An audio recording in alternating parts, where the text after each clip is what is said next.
you're looking at me. Nice. Yeah. I know you're looking at me. Yeah. I know you're looking at me. Yeah. I know you're looking at me. Yeah. I know you're looking at me. I know you're looking at me.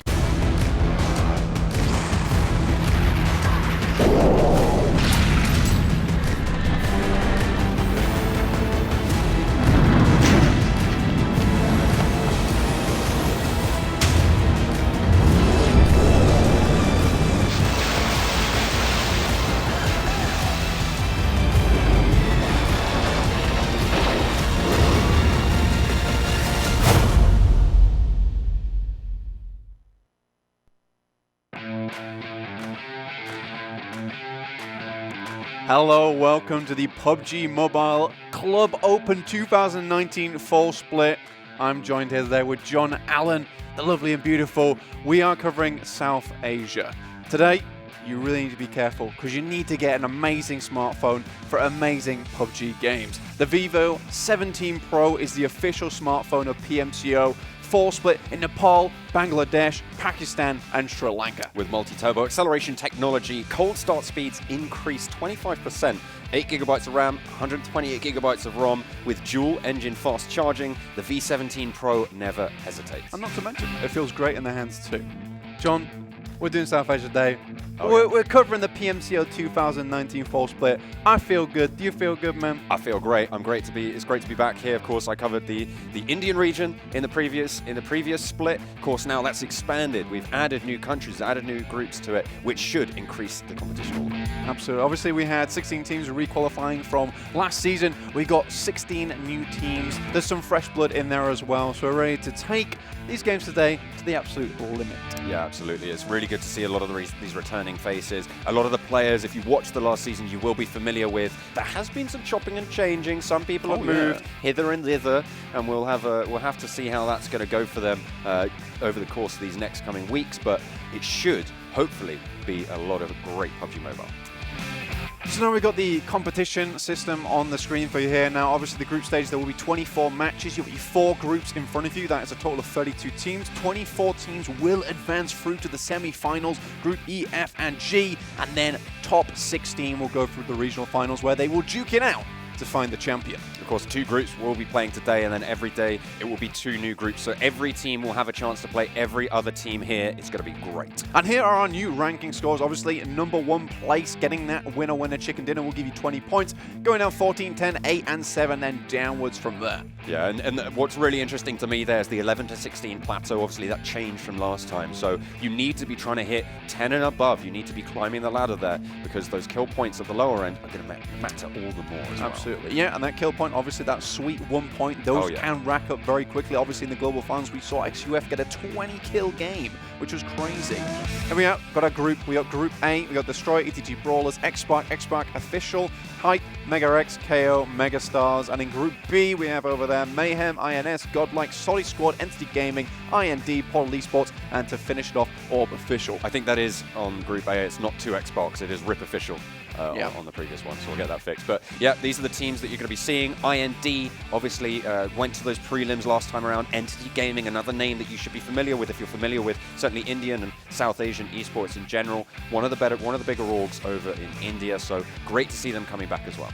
Absolutely. Anyway, India is a really, really good region. They have a lot of star talent. There's a massive following over in India as well for PUBG Mobile. So you know they've got some of the top players around coming to compete in the PMCO 2019 Fall Split. Oh, for sure. It's going to be incredible overall. I really like the way India plays. It's very reserved. And there's a lot of fighting going on there as well. Yeah, it's great to see. Obviously a highly competitive scene coming forward. So hopefully everyone's going to be able to put their best foot forward. What we saw at the start of the last season was that India in general was quite heavily compound based. Now, towards the end of the split, they started to move away from this meta. They started to structure themselves slightly better, be able to play the terrain more. So hopefully in the gap between the previous split, they've watched the other regions, they've taken on board all that information, they've been able to influence their own gameplay and come out with a better situation in the end.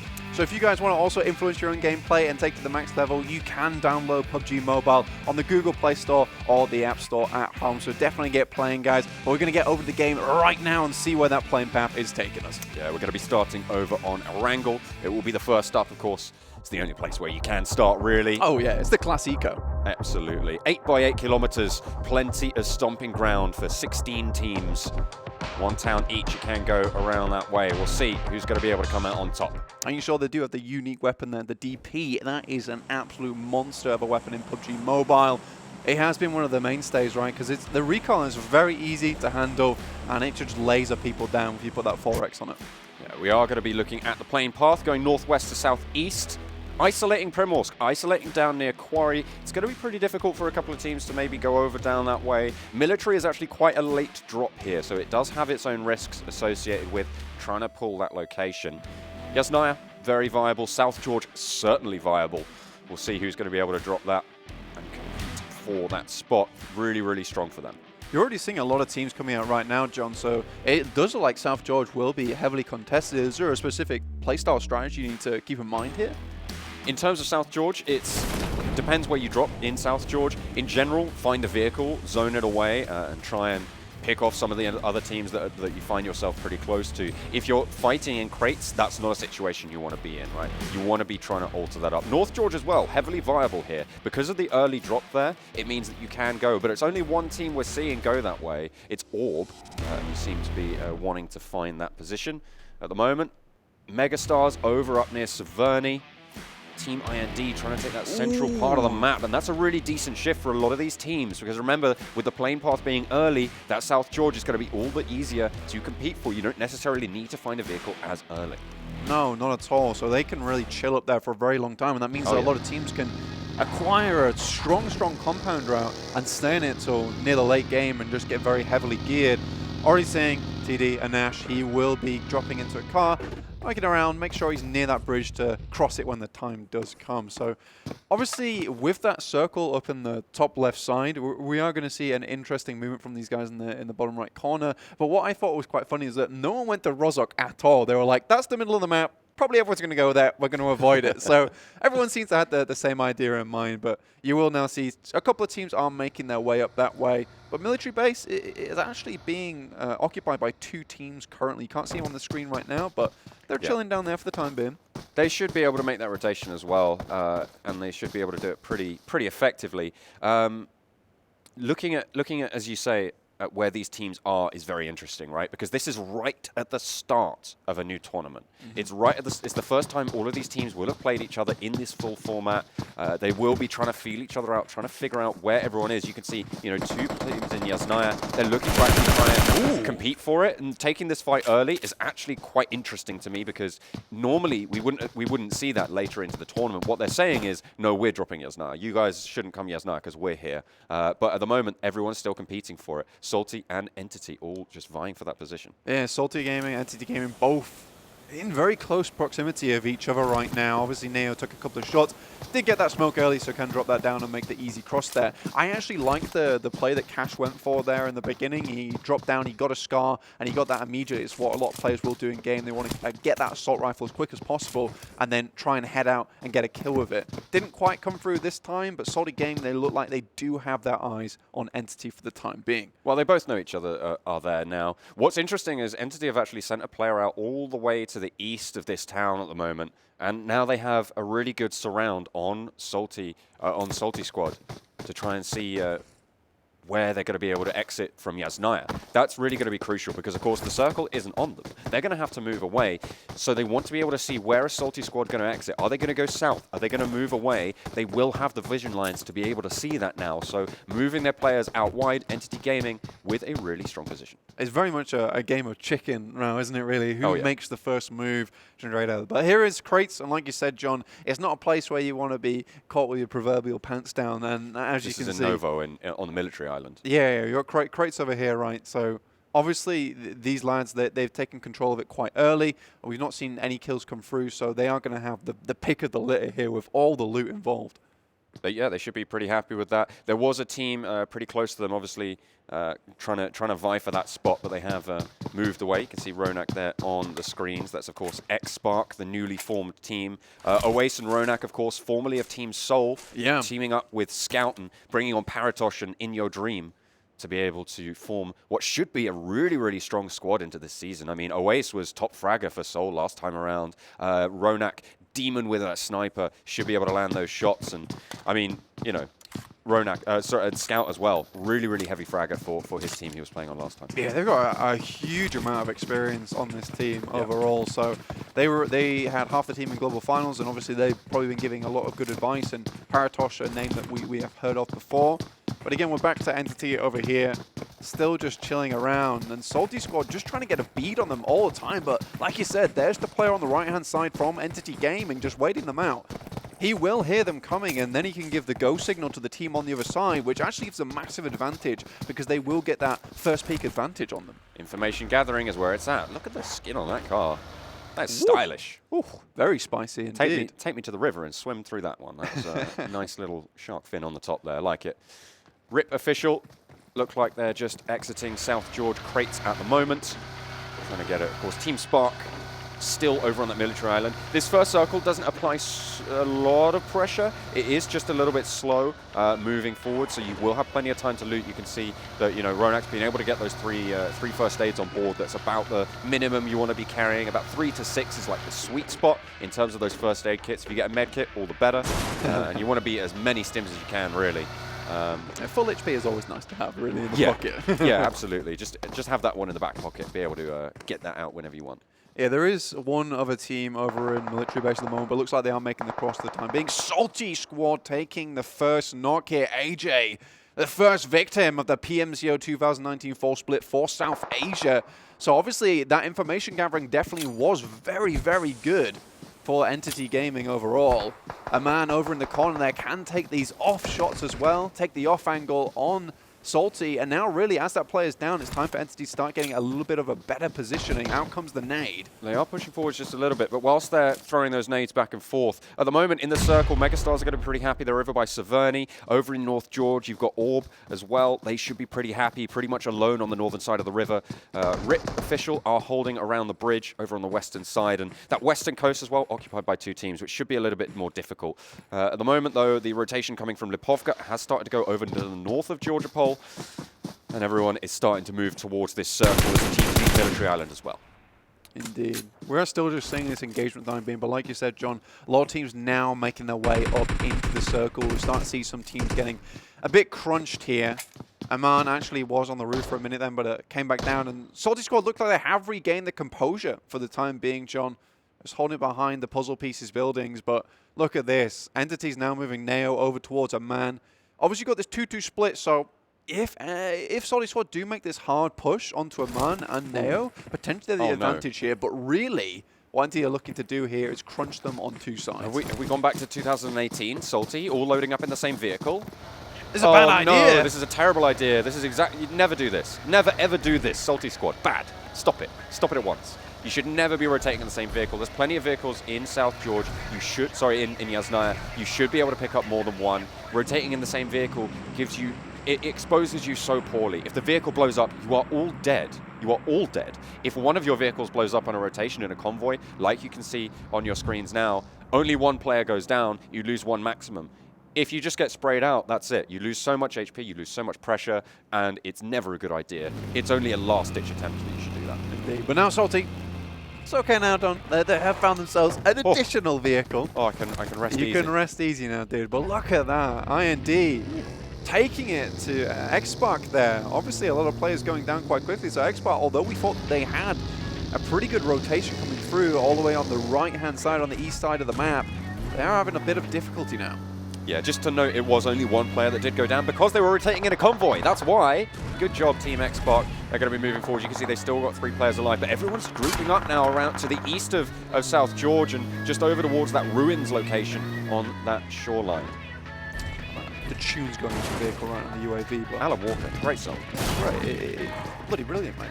Yeah, it was. He performed it live at the Berlin Global Finals last time. I saw it was good. I was there. It was amazing live. It was really, really good.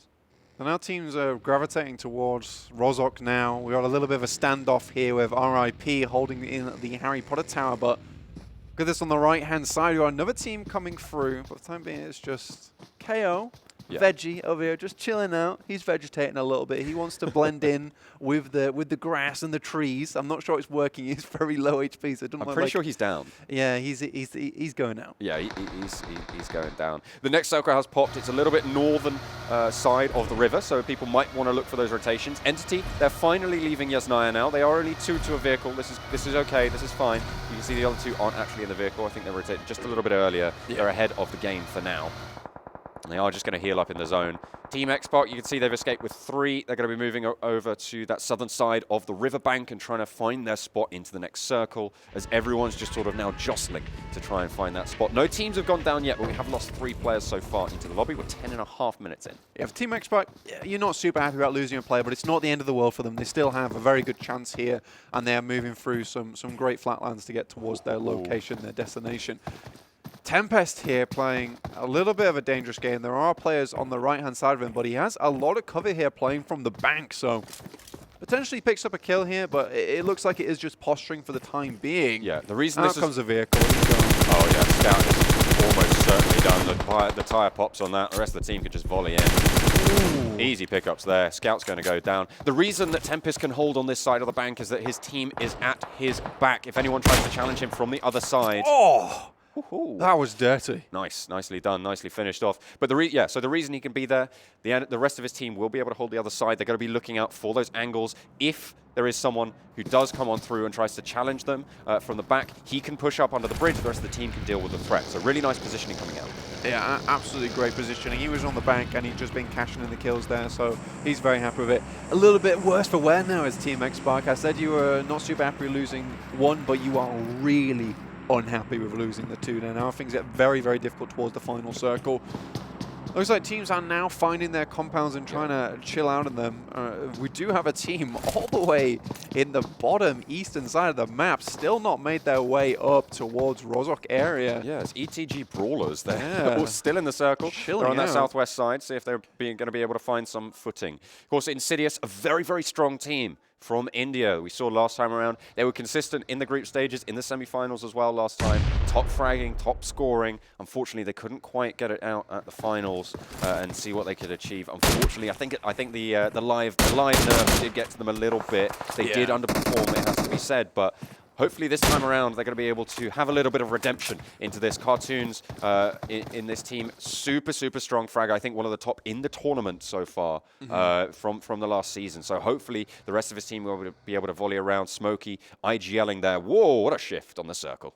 That is a big yoink towards Severny and Yasnaya. Rozhok's still in it for the time being, so the uninhabited location now becoming the habited now.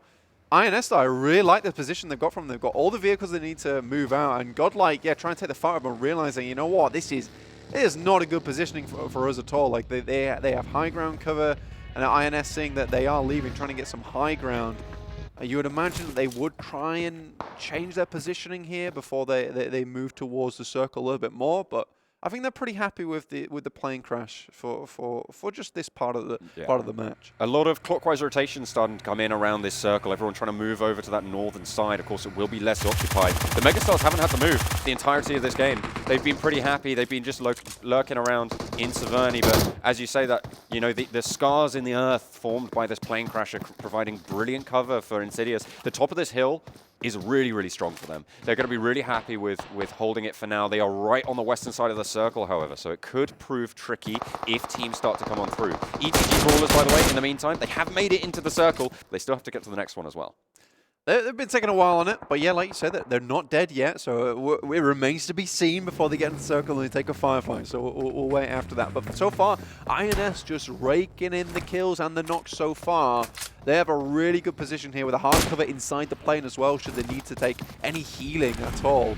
Looks like now they are just going to reposition a little bit farther up towards that plane crash itself. Yeah, they're trying to just keep those vehicles in the next circle, so when they do need to bug out, they don't have to run back towards them. Exactly, they don't have to run into the zone, more crucially. Fumbling for keys in the pocket. Hypeg Over on the western side, they're now crossing the bridge over towards Georgopol. They're outside of the circle. They will have to try and find a little spot going forwards. But from now onwards, it's going to be very difficult for teams to stay out in the blue. It's pretty much, it's a risk at this stage, but into the next circle, it's pretty much impossible. You do need to find a footing, and you need to find it fast. In about 2 phases time, that's when we're going to start to look at a lot of these teams dropping. We saw it last time around with how the circles fall, 16 teams, how they come together. It just seems to be that normally around phase 5, phase 6, that's where you see about half of the lobby start to go down. Yeah, because you can't hide out in the blue anymore No. at all. You have to come, show your face. That's exactly what Hype's doing now. They are out in the circle, far away, out there in Georgopol currently, and they're all in vehicles trying to razz it towards that circle, make their way in there and plant the flag, really. But as you can see on screen, teams are now just trying to take these positions in the compounds, try and use that TPP advantage, looking through the windows there. But now we've got a standoff here. You've got IND versus PES right now. Just holding it down. This is going to be a little bit of a difficult compound to crash because there really isn't any close side to this compound, is there, John?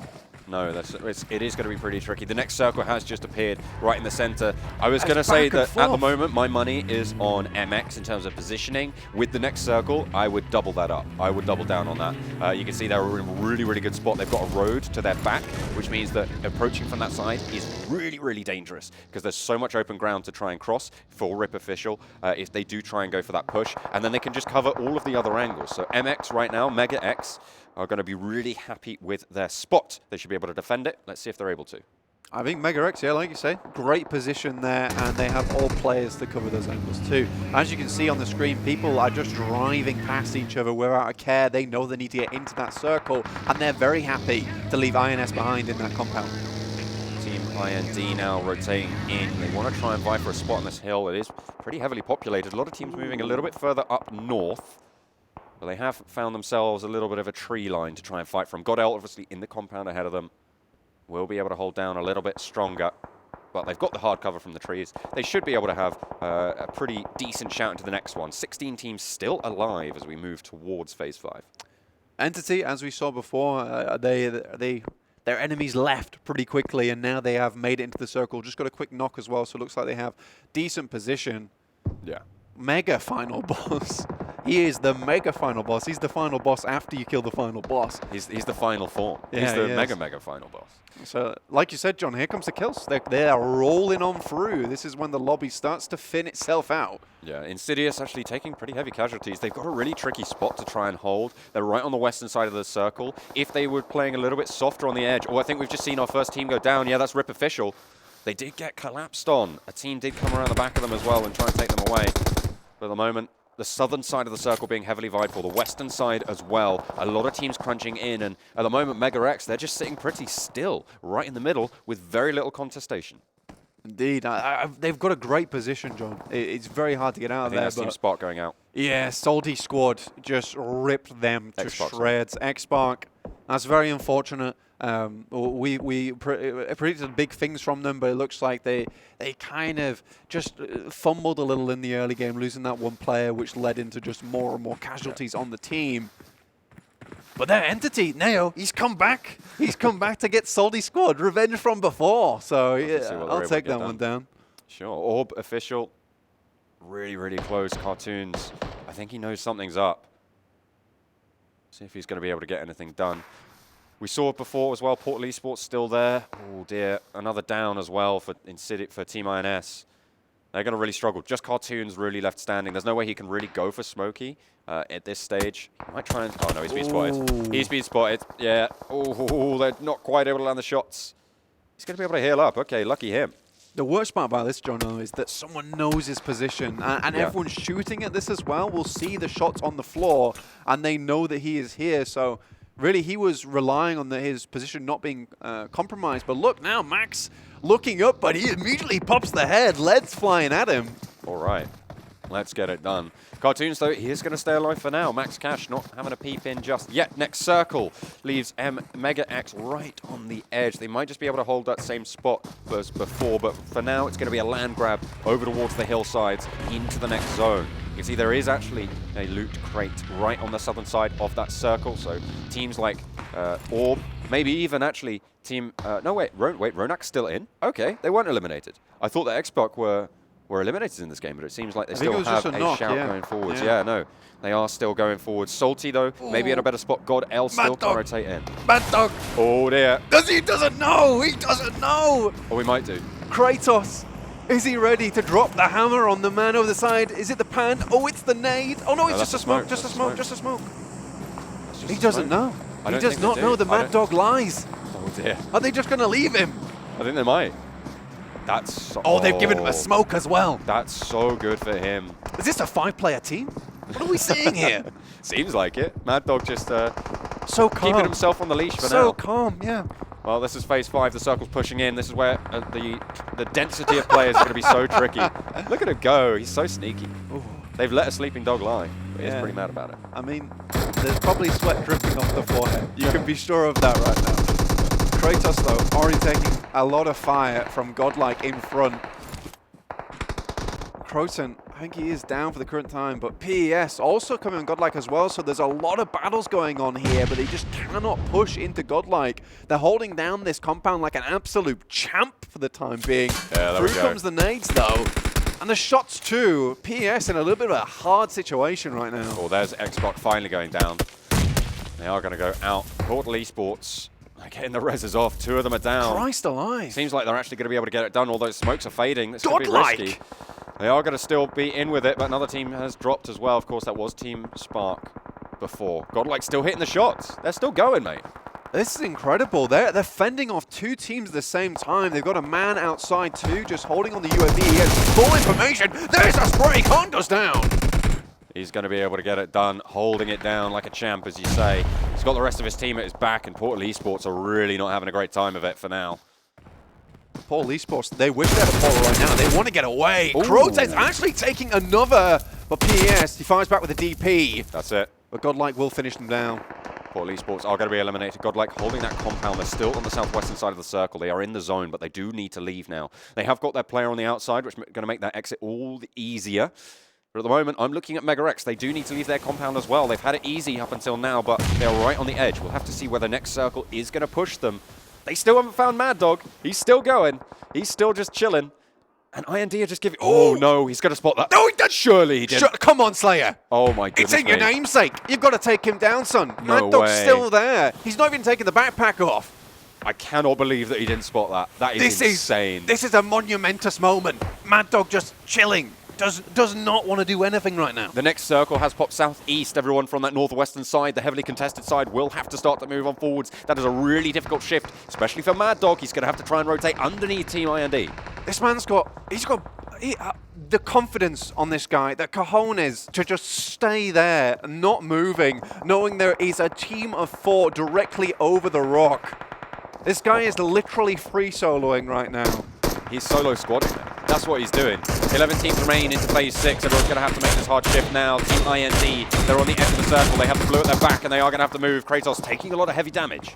This is where Mad Dog, he has to make a move right. And I think there are so many of the storylines going around here. SOLTISQUAD also taking down GODLIKE. I think they've done a great job to stay into it. But can Mad Dog just stay here? He is now Do you think he can jump in the vehicle?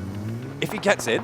It will be. Oh no, he's actually taking the shots! Oh, he's not quite able to get the knock. First one, swaps weapon, looking for Slayer. Slayer just able to get away from it, though. That's going to make Mad Dog's rush, though, a little bit more tricky. They're going to know he's there.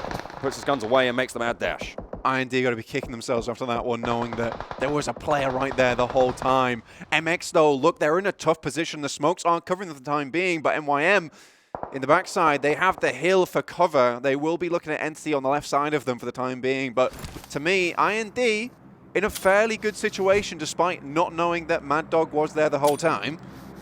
He's still going. He's still in there. So these are smokes coming out now. They're covering I promise I'm a 4-man team. Look how many grenades are going off.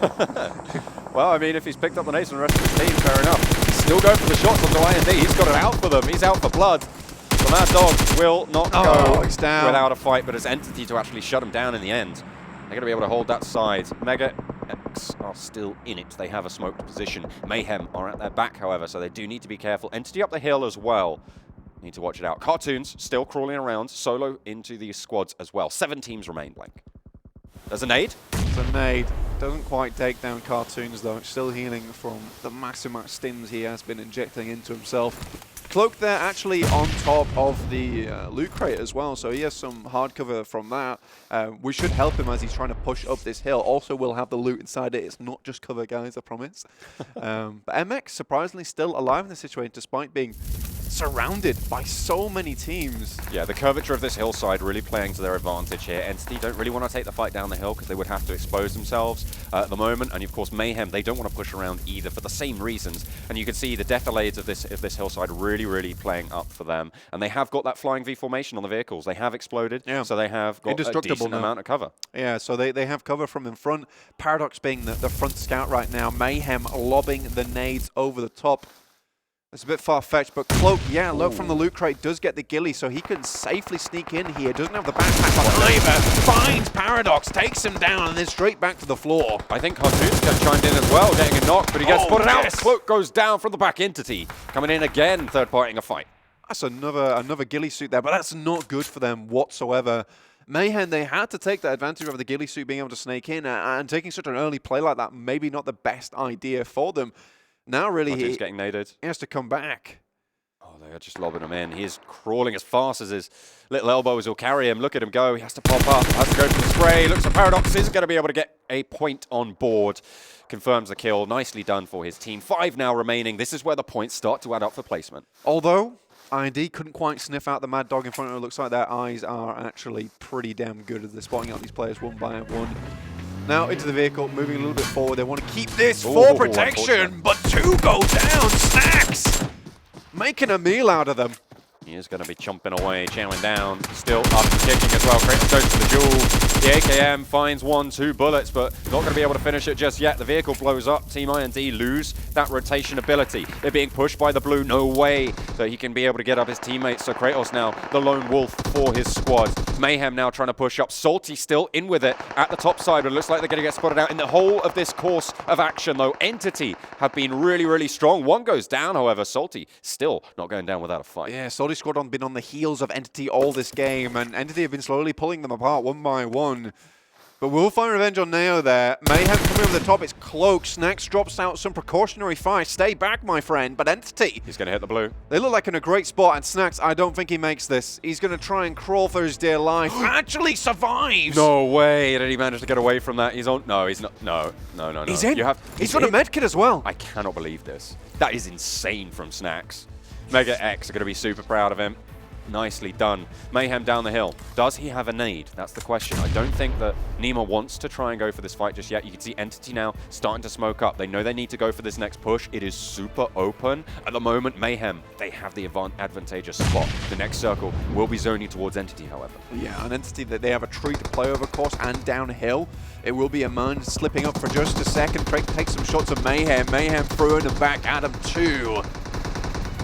Nima just chilling in the smoke for the time being. A man will take down Vampire. Entity, they have been struck back at though. Mayhem doing an excellent job to hold down this position. They've got the 3-man formation for the current time. Aman did get confirmed as well, so now 3 for Entity, bringing them even with Mayhem. Both Salty and MegaX have their horse in the race. Ooh, nice shots coming through from Entity. That will be the whole team wipe, and now it's just one lad left. It is Snacks 1v2 versus worst versus 2. Yeah, there is one knock over there on Entity. He's wearing the Roman soldier outfit. Can he make a 1-man army play here? Currently, there is only 1 player still in play with the other player reviving. Look, attack back up. Jonathan also. It's going to be very tricky here. It's going to be very tricky. With a three-player split, there's one. Gets down, but immediately as he comes back up, Entity will be taking the first match here for the PMCO 2019 Fall Split for South Asia. And a really strong set of kills as well, coming in with 11.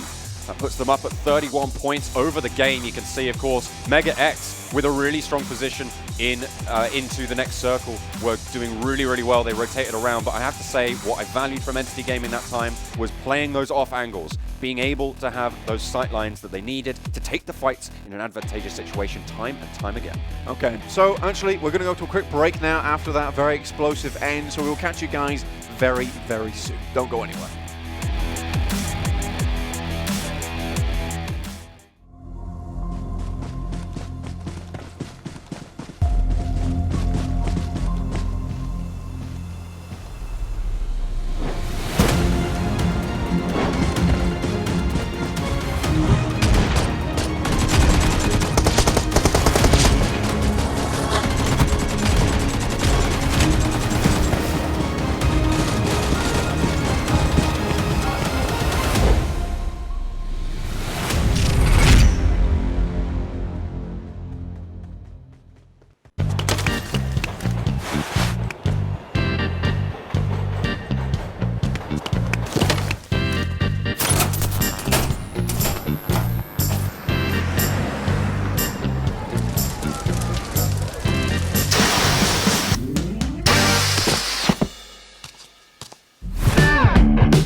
PUBG Mobile Team Deathmatch.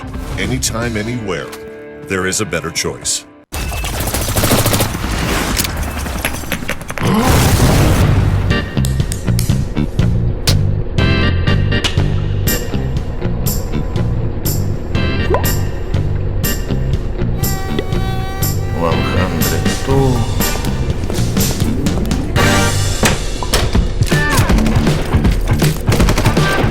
PUBG Mobile Team Deathmatch.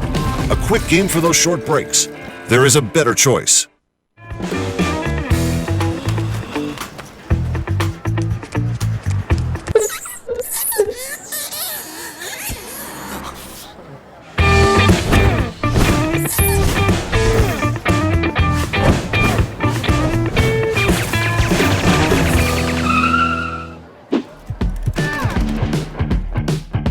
PUBG Mobile Team Deathmatch. Endless respawn, endless fun. There is a better choice.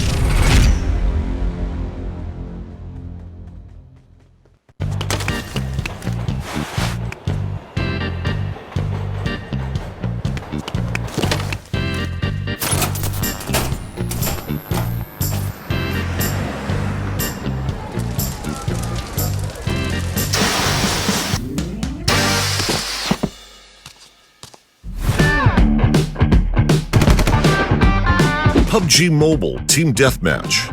Anytime, anywhere. There is a better choice.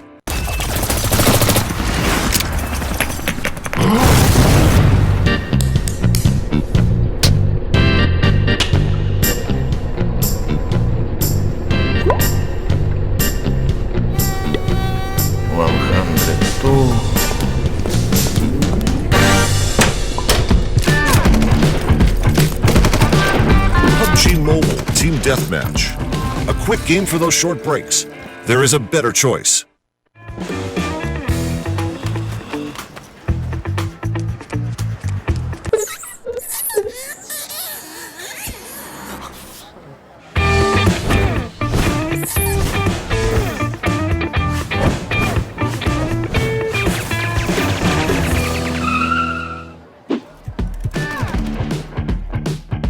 PUBG Mobile Team Deathmatch. Endless respawn, endless fun. There is a better choice.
PUBG Mobile Team Deathmatch.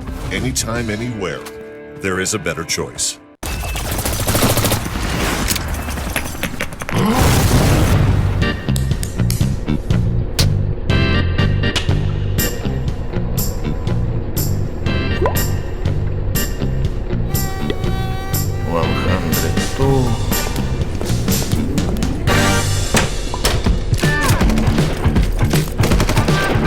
PUBG Mobile Team Deathmatch. A quick game for those short breaks. There is a better choice.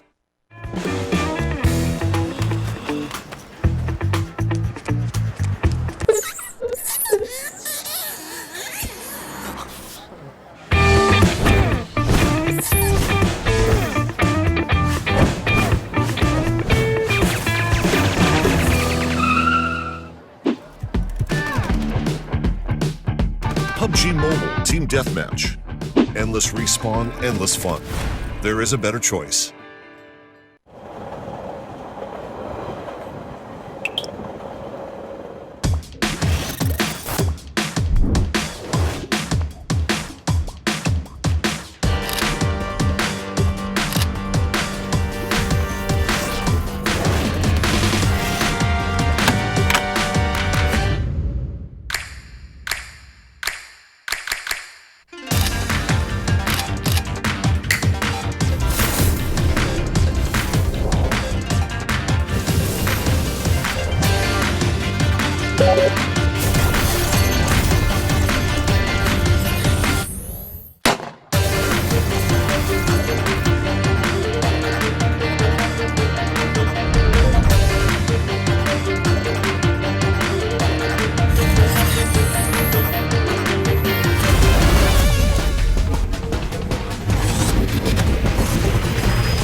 PUBG Mobile Team Deathmatch.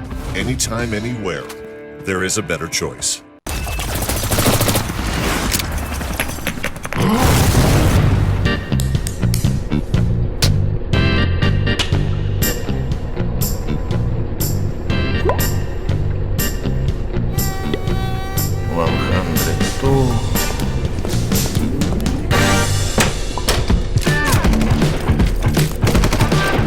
PUBG Mobile Team Deathmatch.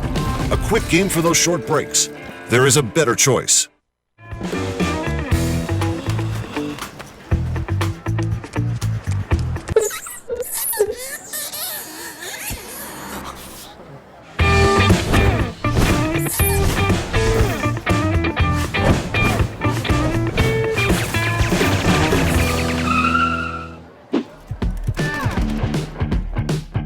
PUBG Mobile Team Deathmatch. Endless respawn, endless fun. There is a better choice.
PUBG Mobile Team Deathmatch. Anytime, anywhere. There is a better choice.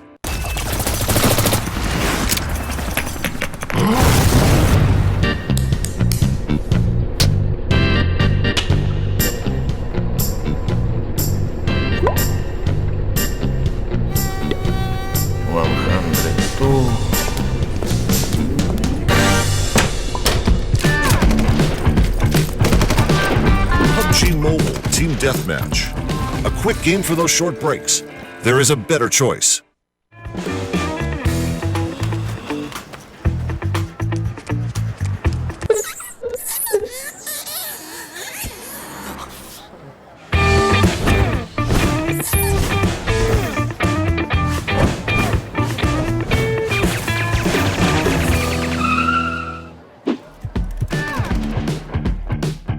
PUBG Mobile Team Deathmatch.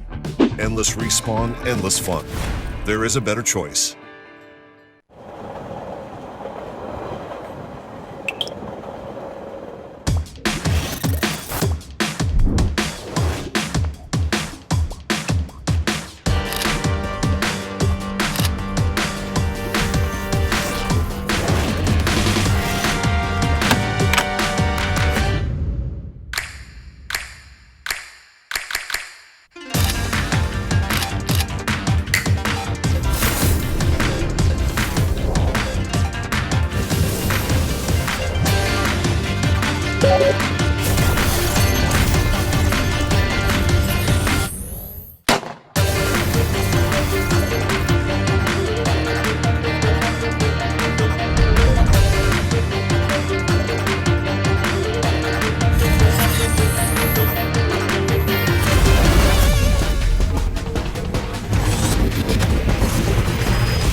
Hi there, welcome back to the PUBG Mobile Club Open 2019 Fall Split for South Asia. Today we are sponsored by Vivo for the PMCO 2019, and if you want to be ready to beat anyone out on the battleground, you need to have that uninterrupted gaming time with a fully loaded Vivo Z1X. Play PUBG Mobile with 22.5 watt Vivo flash charge, the Qualcomm Snapdragon 712 processor, 4,500 milliamp hour battery. Brings you a more immersive experience. So if you want those glorious chicken dinners, you got to grab one today. Oh yeah. Anyway, welcome back. So we just saw Entity Gaming pick up the winner chicken dinner in a pretty good fashion as well. They played fairly excellently throughout it. Obviously, we saw Team Spark. We thought they were going to do very, very well. It looks like they suffered some quite unlucky losses towards the beginning, and that kind of rolled into their late game. And when you're losing out on that, it becomes very difficult to bring it back as you're moving into the circle. We are now going to get some statistics from the game. And currently, we do have Velocity Gaming in first. They got 11 kills that game. They got 20 points, but I believe that should be Entity Gaming up at the top. MegaX coming second, Mayhem, IND, GODLIKE, SOLTISQUAD, INS, and the Destoryer in eighth. Yeah, they are going to be coming through. Yeah, I don't think it is Velocity Gaming, as you say. MegaX, I talked about how they had a really strong position for the majority of the circle, sort of around phase 3. That sort of carried them on through. They had a really good shout, and it was Snacks who was able to carry them on through to get them up as far as they did. So really, really nice turn up for the books from them. Last season, we used the metric of about 20 points per map. Was a good place to be, but of course that had the different placement point setup. So we're going to be looking to see just where the good average of per map score lies in these next couple of games. Hopefully we'll be able to find that one out. I imagine it's going to be slightly lower. You can see sort of the top 4 teams hovering around that sort of 15-point mark. So that's where I'm sort of expecting it in my mind, but that remains to be seen. Yeah, obviously, all Esports all the way at the bottom there. They got 1 placement point for coming all the way in 16th. Didn't pick up any kills either, even though they were vying for control on GODLIKE for quite a long time there. Official at the top, they didn't get any kills whatsoever, but they did survive for quite a long time. And I think that as we move on down, you'll start to see these teams even out in terms of points. Of course, a lot of teams over on that 3-4 point mark as well, which is really good to see. That was sort of something that we saw a lot last time was, you know, there'd be 1 or 2 teams on 0-1 and then some teams up on 6-7. But with the current score system, it's now changed that a little bit. It's going to be able to normalize it just a little bit further, which I'm a big fan of. I think it's going to be great. It seems like it's going to start to happen already. Yeah, I think the best thing about the new point system is that you're not going to just suddenly run away with the whole tournament if you get a couple of chicken dinners early on in maybe day 1, day 2. Here now there's much more opportunity to bring it back and really show off your skill and make sure people know that you are the OP team around. Absolutely, that's what you want to do, and Entity Gaming, they've already started to do that. I talked about it a little bit before, but really, you know, what happened in that previous game was that they used their angles really well. Yeah. They used positioning, they made sure that they took every single fight at an advantage, and that's what won them the game in the end. I mean, they even ended up in essentially what was a 2v1, and they still had off angles going on. You know, they sent back a player to res. They weren't over aggressive. They were calculated. They were cool. They were calm. Absolutely. And it paid off. So hopefully we're going to see more of that. Yeah, what was also really cool for me to see when they were on the top side, you had a player popping up and down all the time to get out those shots during the whole thing and make sure the pressure was still applied. Here we go. We are going to move over to Sanhok now, however, as we watch the playing path very, very short line. Currently, it is from the bottom east moving over to the northwest on this side of the map. Sanhok, a lot more chaotic, a lot smaller, as we did see. Of course, these two groups will be starting to drop on out. The plane, as you can see, is moving from the southeast to that northwestern island, giving Camp Charlie a little bit of a nice spot there. Painan as well is going to be relatively accessible, as well as Ruins. All of these spots are going to be pretty strong. Kampong being taken already by GODLIKE, so a really nice spot for them to be able to rotate forwards. Of course, that southern side is going to open up a little bit more with the early drops coming through that way. Yeah, and because it was such an early drop as well, if they get all Kampong to themselves, they can quickly start moving towards wherever the circle does place itself. But really, this path opens up for a lot of areas, and currently looks like only Team Spark are the ones brave enough to take down Bootcamp themselves. Is that 3 teams over near Paradise Resort? That's going to be quite hectic. We'll see who's going to be able to claim that one. Of course, it's the same story as over with Erangel, was that everyone's going to be trying to lay claim to these positions, to these locations, and try and mark their dominance. Yeah, it looks like 3 teams are landing over in Paradise Resort as we speak. My lord, that's going to be one hell of a cluster of teams all finding out over that. It'll be very, very difficult to make away with that one unscathed, at least. We are just watching currently hype for the time being. There is only one team over on the northwestern side of the islands, but one thing you're really careful, John, about in Sanhok at least, is definitely those third parties coming through. Yeah, it's really, really heavy for that. It's so difficult to hear people coming because vehicle rotations are pretty much non-existent in Sanhok. Everything's so small, everything's so close together. Moving on foot is almost always the best way to go, and try and see what you can get done there. Cave being opened up by Team IND. They're going to be able to loot that one up pretty happily. Only one team over in Bootcamp. That's going to be Team Spark. They are, or Spark X. Xspark, that's the one. Xspark over in Bootcamp. They are going to be pretty happy with that. Got a lot of that to themselves. Only one team over on that northwestern island as well. And everyone else relatively spread out. The circle is going to push everybody to the main island, however. So those bridges, those river crossings are going to be controlled by the team. Already INS trying to stake a claim on Paradise Resort here. SOLTISQUAD just desperately looking for weapons and armory, really, around this compound. Nima obviously was in the top 3 from last game. So maybe he's looking to do a little bit more of that and make sure he gets his team all the way to the end once again. INS, currently, they're just using that third-party view to make sure they can see down that long, long corridor, as we can see on Paradise Resort, make sure they can control SOLTISQUAD for the time being. Well, like SOLTISQUAD just sitting pretty, just keeping it calm for the time being. Yeah, exactly. And with Portal Esports bugging out, it's going to be a little bit less smart chaotic move. as well. It was the smart move. Absolutely. They were outside of the compound. They just had to leave. Yeah, and they should have been able to spot as well that no one was dropping towards Tapmok, so they can exit that way pretty safely. They can move through that ground.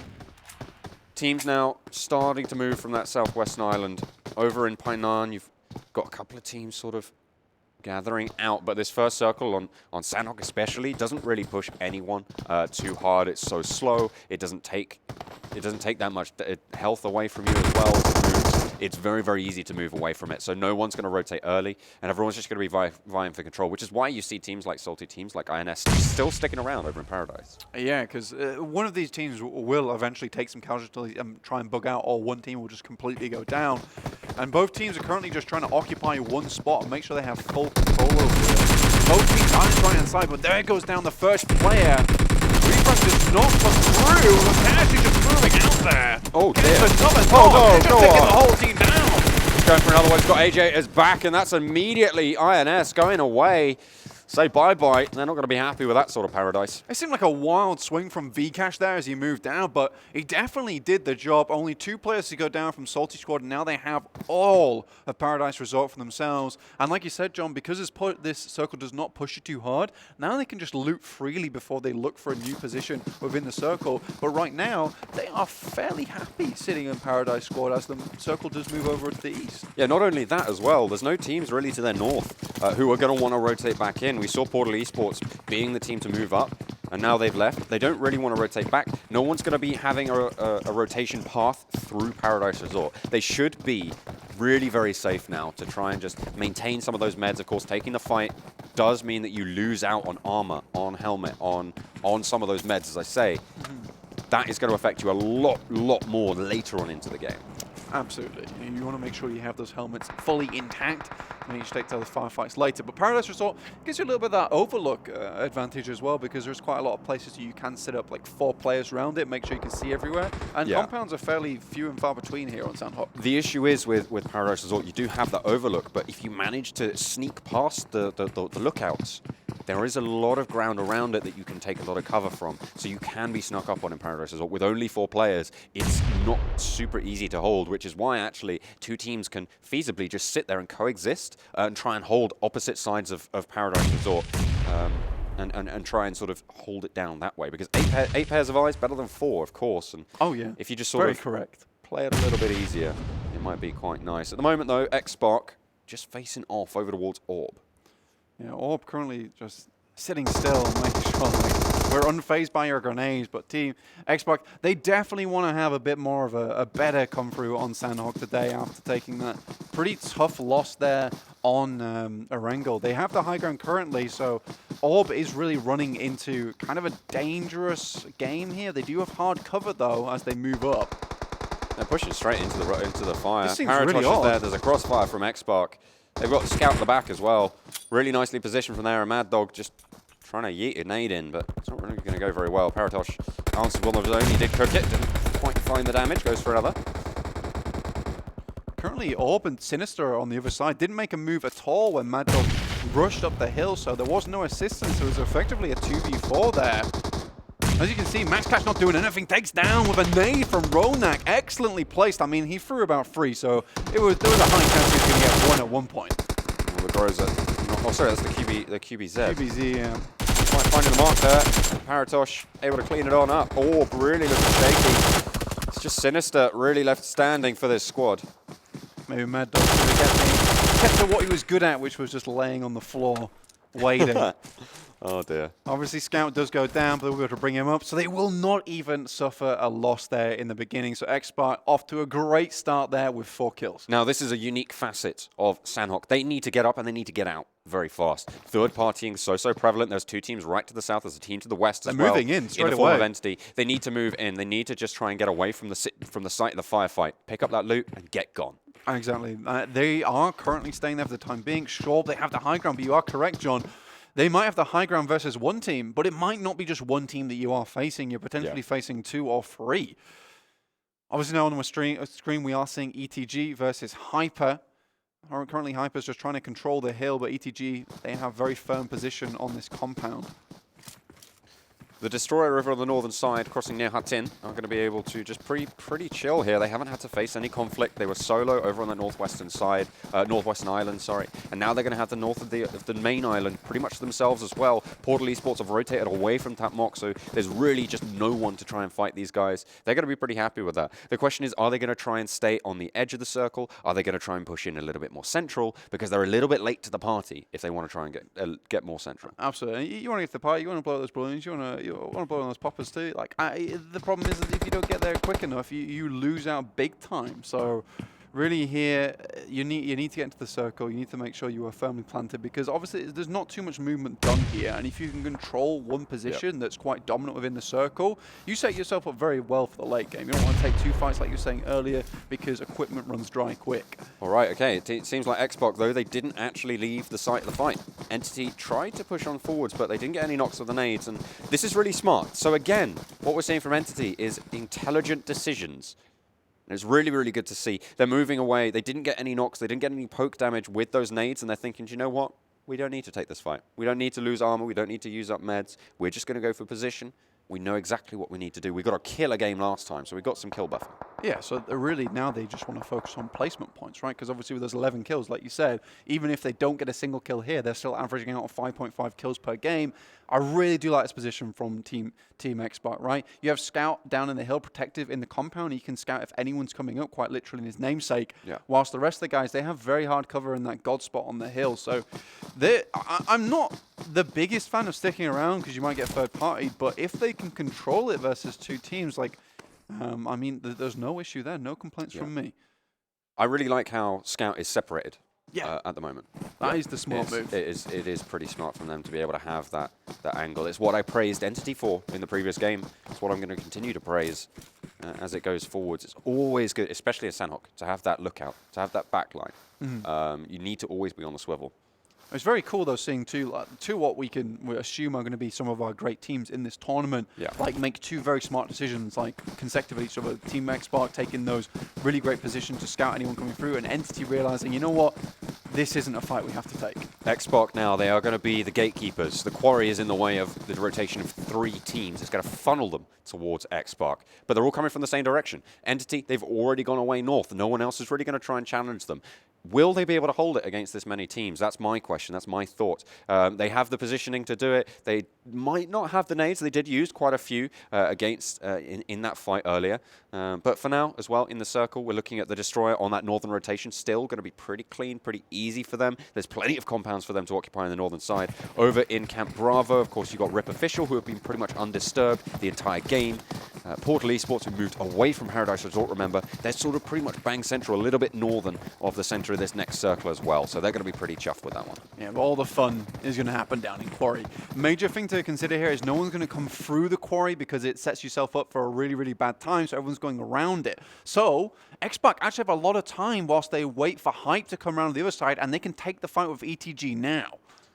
If they spot them out, that is. ETG look like they are going to start to mount up. They haven't spotted out. Paradox gets the first knock. Paradox just ducking and weaving currently, not finding anyone for the time being. Dark so low right now. Scout takes a couple of hits, but a waste will knock another. Now only 2 players, and 1 player is right on the brink of death. Like I said, if they can get this done quickly, they can actually potentially even fight Hype as they come around the side. Where's Mayhem as well? They're on the southwestern side of this fight. They might try and backstab ETG.Brawlers if they get the opportunity. Teams Xspark honestly have a really strong position into this fight. You can see how they move. They are just so confident in this and covering each other on those rotations. Yeah, and to bounce back so well from a game like Erangel, this is really incredible. And showing people like, sure, we didn't have the greatest start, but this is what we want to bring to the tournament all the way through. Dark is just trying to crawl away as best as he can, but like you said, Mayhem also coming to the party now as well. Oasis really need to cut this cake and get it done quickly with Team Xspark, otherwise this is going to turn sour very, very fast. Pretty on the southern side of the circle, on the other side of the quarry, it's where we find Team IND. Hype as well, trying to push on in. They've already managed to get a lot of damage down. Trance has fallen. They have another knock onto Slayer, who does get rezzed, and Kratos trying to play that outside angle. Turp. Ooh, crazy man. Just about solding on. Delg will see 1, will see 2, but get instantly popped. Oh dear, Team IND not going to be happy with this one. Kratos still alive. Indeed. Crawling away from a really awful fight for his team. Obviously, Hype still know there must be 1 player still in the vicinity. There's no vehicles around here, and there's only so fast a man can run or crawl in this instance. ETG's still alive, and this, again, speaks to the strength of Xspark. They realize, you know what, we don't have to confirm these kills to put ourselves in a bad position. We have this incredible position, we can just hold on to it for the time being. But Hype, currently, that was a very, very good push into that compound, and now they can control the space around it. Yeah, they surrounded the ridgeline. Perfect execution on that fight. Xspark The way they've moved and fought was exemplary to me. I thought that they perfectly covered themselves. They knew when to give up the ground. They didn't need to risk staying forwards. 1 point a kill, it's good. It's not great if you go down in 14th place. So you definitely don't want to be in with a chance of that. At the moment still, though, the Destroyer still have not taken a fight. The MegaStars over toward the northern side. Everyone now has left Paradise Resort as Salty make their way down southeast, occupying the T-junction there, just near Paradise Resort. As the fights towards the south really going to start to heat up as everyone merges around the tip of Quarry. Indeed. It's starting to get a little bit clusters down there, and there now another circle drops now, which is right dead in the center, just pushing people closer together, and they don't have very far to move from Quarry. But now Xspark, now they'd really have to worry about that third-party issue, right? Everyone is coming towards them. You can see Mayhem moving up there, the remaining players from ETG, and now Hype moving towards that loot crate. It's going to get really messy here, and if Xspark want a chance to walk away with a very, very high placement, perhaps now is the time to move away from this position. They are starting to maybe struggle just a little bit on the southern side. Xspark, they had dominant position before, but they'd been able to find it and establish themselves previously. Now they have the compound. It is okay, but they are on the edge of this next circle. So it will be maybe a little bit spotty if they have to leave it towards phase number 5. We'll see how they're able to zone away. MegaStars right now, really, really happy with it. Portal Esports as well, that early rotation away from Paradise Resort has served them incredibly well. They are in with a really nice spot, really away from the conflict. They do have to worry about Rip Official from Camp Bravo, but in general, they're going to be pretty happy. What Rip Official are doing at the moment, they are sending a player over to try and scout that compound and see what they can find. GODLIKE, as you can see on your screens, have a southeastern compound towards this circle, as MegaX as well, just holding it out near Barn. So that was the scout going down from RIP, so now they know players are ahead. It's really now up to Tempest to get himself in a safe spot where he can be res, potential for smoke coming through, but you are now 3v4. It's going to start to become a little bit more difficult for RIP going forward. PS with such a strong position here, looking out over the road. Oh, they spot Tempest. Yeah, he's definitely going to bleed out. Yeah, he's done. He does get taken out. Nicely done by Portal Esports, holding it down. They rotate it away. Oh, what is that? He's way out in the open, but just about finds cover. 3 still alive for Rip Official. God, I almost offered his head up on a plate there through the small split in the tree. Oh, yeah. But PS doing a good job here. Portal Esports literally just looking down over the road. It's very, very smart positioning.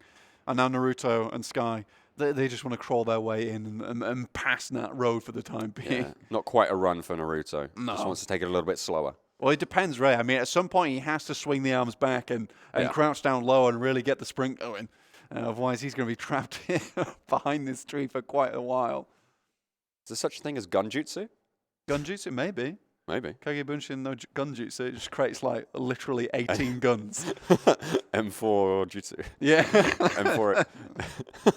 What do? Do you just fling the gun at someone? I use my 8x jutsu. Whoa! God damn, that's a lot. That's a lot of range. That's a lot of range on that one. Absolutely. It looks like a RIP. To be fair, still 3 players alive. They only lost the scout. I think you're happy with that. I think it has been said a lot before as well. On Sanhok, you can afford to lose 1 player. Because with the terms of the terrain, you can actually you can third party quite easily with 3 players, and you can make it all the way to the end, especially with the snaking potential in that last circle. Again, Entity Gaming, they are split up. They have off angles. Brilliant. I'm going to keep hammering it home because I really like how they're playing this. Very nicely done. Good job, boys. Good job, boys. John approves big time. MegaX, they also have the off angles too, all different buildings, and really Entity is just waiting. They know they don't have to make a move yet. Obviously, they have lost 1 player now, and Mayhem moving into Team Spark right now. It's getting a little bit warm for Gatak. You can see he's dropped his clothes there. Yeah, he just wants to cool off. He needs to cool off, man. Entity Gaming, they're playing so hot right now. Oh yeah, they need to start slamming some sun cream as well, because at least factor 50 as well, because they are steaming. Well, at the moment he's just chilling in the shade of that rock there, so he's going to be all right for now. But yeah, of course he needs to stay hydrated. He needs to get that sun cream on. You know, you want to be able to maintain your health all the way through, and that's the thing. You need to be able to maintain your meds as well. Yeah, exactly. Oasis in the doorway, down to a sliver of HP. Why are you go peeking again?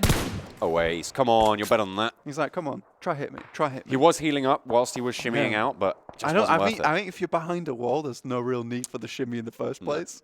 Yeah. Hey, look at my foot. See if he can hit that. He's taunting him. He's having a go. But the next circle has popped. It's relatively central. Again, Portal Esports. They've now moved away from the compound they held before. They've moved into a nice spot again. They're really happy with this, and I'm really happy with them as well in terms of their rotations. They smartly avoided that early fight. They moved around to an unoccupied part of the map, and it's come back to pay dividends. Salty, they have a spot on the northern side of this next circle as well, so the MegaStars might challenge them for it. But this southern side has so many people. It's massively populated right now, and even look at this. RIP are now moving down on the eastern side to the south as well. Godlike, they're going to have to start defending their position very, very soon as people try and move away from all the gunfire on the western side. What's funneling them in is the Destroyers on the western side and the compound on the eastern side. Everyone's trying to move up, but they can't go around the edges because of those two blockades. Nice play here from Ronak. Look at them just watching Ronak as he takes their lives away from them down this hill. Currently both players down. Excellent spray from this guy. Ronak, neck, paddy whack. He's not giving any dogs any bones, unfortunately. Not the bad. You know, he's just digging holes for him, really. That's all he's doing. Now, Paritosh also checking out the angles. Really, Xspark, despite being encumbered from all sides, have come out on top here. Really, to be honest with you, only losing one player is not a massive deal for them. Mayhem currently literally stuck in a shack with just 2 players. If there was any position you want to be in, John, would this really be one of them?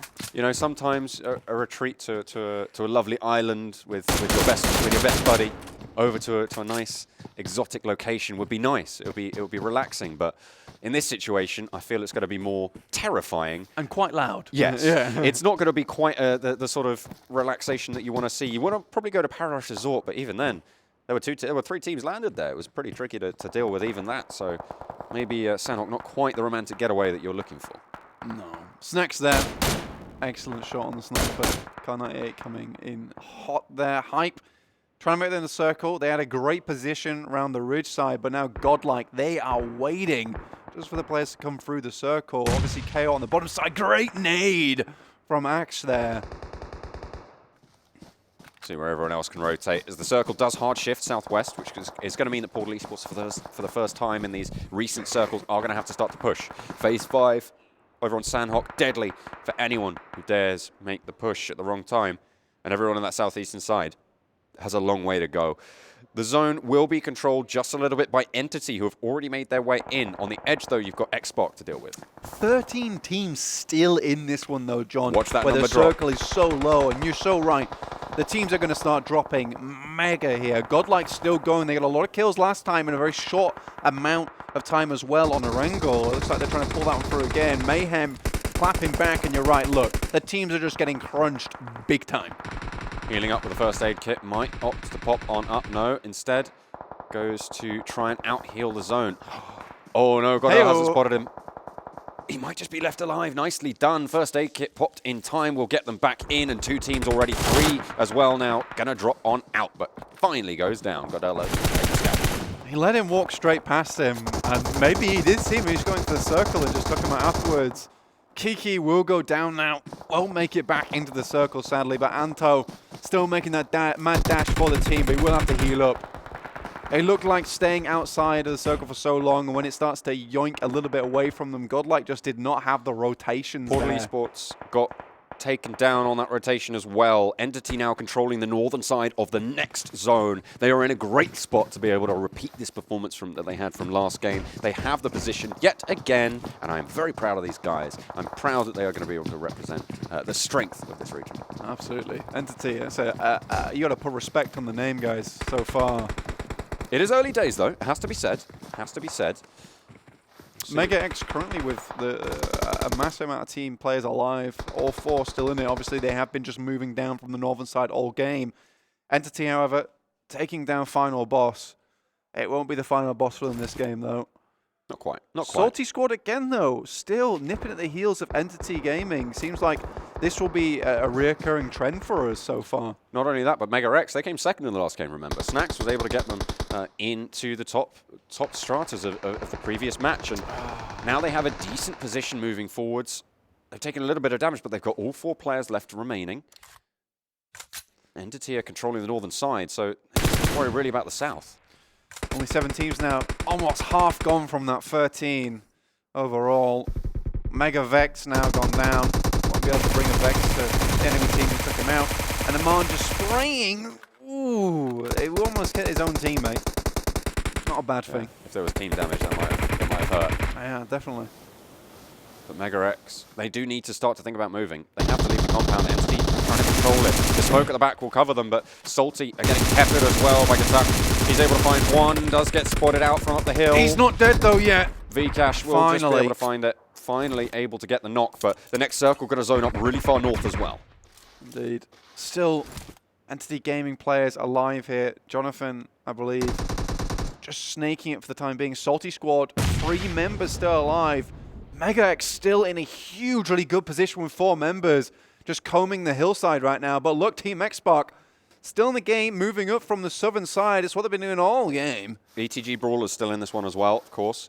They have to vie for control of this position. The hillsides here are really strong for Salty. They have got control of pretty much the eastern side. Sorry, the west. No, it is the western side of this circle. They have the sight lines to go on forwards. Entity have been sort of crunched in just a little bit. MegaX with a nice spot, but they do have to move, and these rotations from the south are going to be pretty tricky for everyone involved. It looks like Xspark, though, are going to be pretty good at controlling where the enemy team's moving, but the zone is going to push them in, and they have to find their footing. Yeah, Entity are really struggling right now. They've got this hard cover on the right, which is the rock, but that's about it. And it's 2 players versus 4. Really, you're between the devil and the deep blue sea here versus MegaX and also SOLTISQUAD. And Jonathan been spotted out like that. This might be the end for Entity's run here on map 2. That's it. Snacks does get returned in the meantime, so they are only 3 now. Salty rattle up the hill as well as they are trying to return the knocks. MegaX are getting peppered from the back. Xspark is still in it. Top 3 teams remain now, Blank. Paratosh done a great job to get that off angle now too. 3 players, obviously they've moved it through. Nade coming over the top. It looks like it is going to be good. There's so many players in that zone as well. Will hit the rock, doesn't find anyone, but he's going to go again. Can change the trajectory right now. SOLTISQUAD still on the left side. Doesn't find Swag just yet, but Away slowly moving forward. Has to be careful of Salty. I don't know if they've checked the angles just yet. You can see Oasis looking for it, but Paratosh trying to control that sight line, and Xspark are starting to rattle the shots off. The ladder's going down range as they eliminate MegaX. Now, 2 teams remaining, only 3 on the side of Xspark versus 3 on SOLTISQUAD. Ronak does heal up, but look at them. They're already taking advantage of this last circle, quickly making those rotations, making sure they can take as many angles as possible. Currently, SOLTISQUAD, they're trapped on the bottom of the hill. They're not making these rotations as of yet. And now, the backpacks, they are dropped. They don't need the excess weight. Nima, he's been spotted. Information is there, and 2 players behind the rocks. 1 goes down. It is Paratosh, but they fire back onto Vcash. Is going to spot the down player as well. Oasis with a nice sneaky snake outside. Does Ronak's coming in though! Ronak looking for the snake. This is really, really close here, John. He's going to hear the footsteps. Comes around the corner. Sees 1, takes down 1. There's just 1 left. Sees him in the grass and will finish it. Team Xspark. Excellent rotations down the hill, John. There you go. Beautiful, huge numbers of kills coming in from them as well. That is 17 kills coming out from Xspark. After a pretty disastrous first game, they come in and show us just what these names deserve. It's the respect of everybody else in the lobby. Salty doing very, very well on the kill counts as well. They are going to be pretty happy with that one. Everyone putting in the effort, and MegaX with, again, another great performance. Absolutely, and we'll see Entity Gaming somewhere down there as well. We are going to get some highlights on the stream, but John, incredible plays from these teams overall. Yeah. You're just really happy to see it. I mean, that global finals experience coming in massive. Obviously, being able to endow their experience to the other players in the team as well. Ronak and Oasis, and Ronak just showing us why he does what he does right. That was such an awesome rotation because they kind of funneled them into one spot. You saw Oasis, sure, he went down in the end, but he had funneled them over onto that side by the rock. Yeah. Other Paratosh then pushing in as well, making sure that 1 player goes down, and then it's just up to Ronak to make that long rotation through, and he performed it excellently. Peeks out, takes down 1, peeks back in, and then the other one's got the information. The way they were moving, Xspark demonstrating brilliant tactical knowledge, brilliant tactical know-how. great to see them coming through. The Kings, of course, of Paradise Resort, Salty. They came out coming in second as well, so a really nice turn up for them. Those rotations playing into their favor. It was pretty circle dependent for them, and they did very well to capitalize on that, but you cannot take it away from them. They were able to pick up a total of 10 kills over the course of that game. Yeah, that's the big thing though for you really at the end of the day. If you get a great position early, you want to be doing stuff with that. And if you can place yourself in second and get all those points advantage because of it, then you take it. Sure, circle luck does come into it sometimes, but you know what? That's not a thing that we have to worry about, because if you get that circle luck, you have to make it count. Yeah, it's what it comes down to at the end of the day. You need to be confident in rotating out towards the circle. You need to be confident at holding the right spot in the circle. The difficulty is when you get the circle, sometimes you're in a compound that isn't in the best spot. No. Do you make the decision to leave? Do you make the decision to stay? It's very, very difficult, because on one hand, you have the strength of the compound. On the other, you're going to have 3 teams trying to crash into you all at once. You know, it's kind of tricky, and you know someone's going to be in the best compound as well, so we'll have to wait and see what a lot of these teams decide. But 37 points coming out from Xspark. That is the way to come back from a down, from a not so great game. Absolutely. SOLTISQUAD there in second place. 24 points overall for them for this game. MegaX, GODLIKE, Velocity, and that should be Entity Gaming. I think that is just an issue with our statistics screen here. Yeah. Don't worry about that. ETG.Brawlers, Mayhem, and MegaStars. So really, Entity Gaming still did a good job with that 8 placement points and 2 kills, but it is SOLTISQUAD and Xspark we'll look out for with those 10 and 17 kills total. Incredible plays from this team. Kills were super heavily weighted towards the top of that table. Really, really good to see. It was the teams with 4 players left alive towards the end that were able to do so well. We saw exactly what came in there, but look at this. We got Xspark jumping on up 1 point below. Yeah, Entity Gaming right there at the top with a total of 13 kills, placement points at 28. Xspark, obviously their placement points are a little bit lacking, but look, 6+ kills over Xspark currently. MegaX managed to bring up the lead quite quickly, only 2 points behind right now at 15 kill points. They're doing very good for themselves, and placement points at 24. Coming down, we have a SOLTISQUAD. They're doing a good job to keep themselves in the top places on Erangel and Sanhok. And as we move down, IND just being quite a consistent team as we saw from before, but not quite in those top spots. Now remember, of course, this is just the group stage. I say just, it is the group stages, which means that, of course, the top 24 teams from this stage will be moving forward. You don't need to be in the top strata. Some of these teams, they might just be biding their time. They might just be waiting it out. So really what you're looking at is the bottom quarter of teams are in trouble. So Rip Official, Orb, Portal, and KO, still very early days for them. Very, very early. But they do need to be worried. They are sat in those spots that are prime for elimination. Indeed. Obviously, those are other teams they haven't played yet. We will be seeing them very shortly. Yeah. We'll be seeing some of them tomorrow, I'd imagine. I think we'll see both of them tomorrow, but here we go. Look at that Team Ronak. kill leaderboard. Wow, Ronak, 10 kills. That's incredible. Guy's insane. Yeah, Nima, obviously he made himself all the way to the end of Erangel as well. 9 kills total. Jonathan 7 kills, Croton 6, and then Snacks in the end, who was also a lone soldier at 6. Yeah, very, very nicely done. I believe that's for both games combined. I had to double check that. I don't think Ronak got 10 kills all in one go, but no, I think I think he managed to get 8. If I'm not mistaken. Yeah. I think he managed to get 8 in that previous game. So that will be the sum of both of those previous games. Yeah. We'll keep that running tally going. We'll be updating you as it goes. But for Who is now, the most bloodthirsty? top fragger. Yeah. Anyway, we will be going to a quick break now. We'll see you very soon for some more awesome PUBG Mobile.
at me.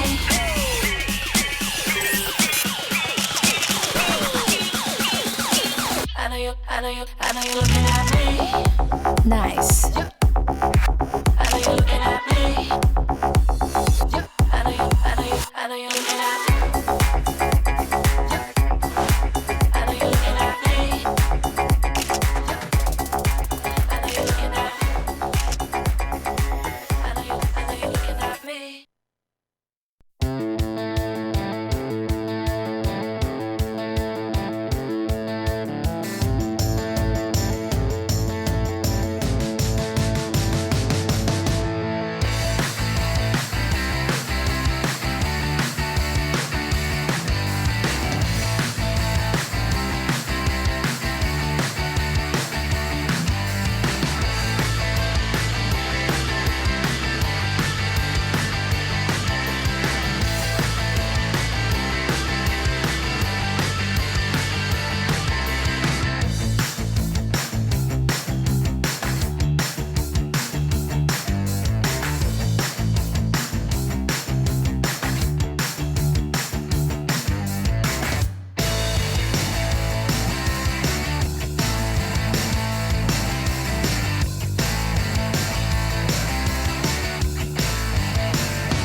Welcome back to the PMCO 2019 Fall Split. My name's Blank. I'm joined today by John Allen, and this is the South Asia region.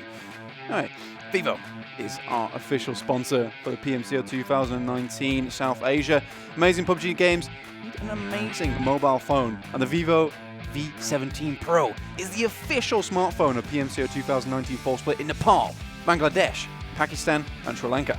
With multi-turbo acceleration technology, cold start speeds increased 25%, 8 nice. gigabytes of RAM and 128 gigabytes of ROM. With dual engine fast charging, the V17 Pro never hesitates. Dual engine fast charging. Not to mention that, it feels great in the hand as well, so you can't go wrong with it, can you, really?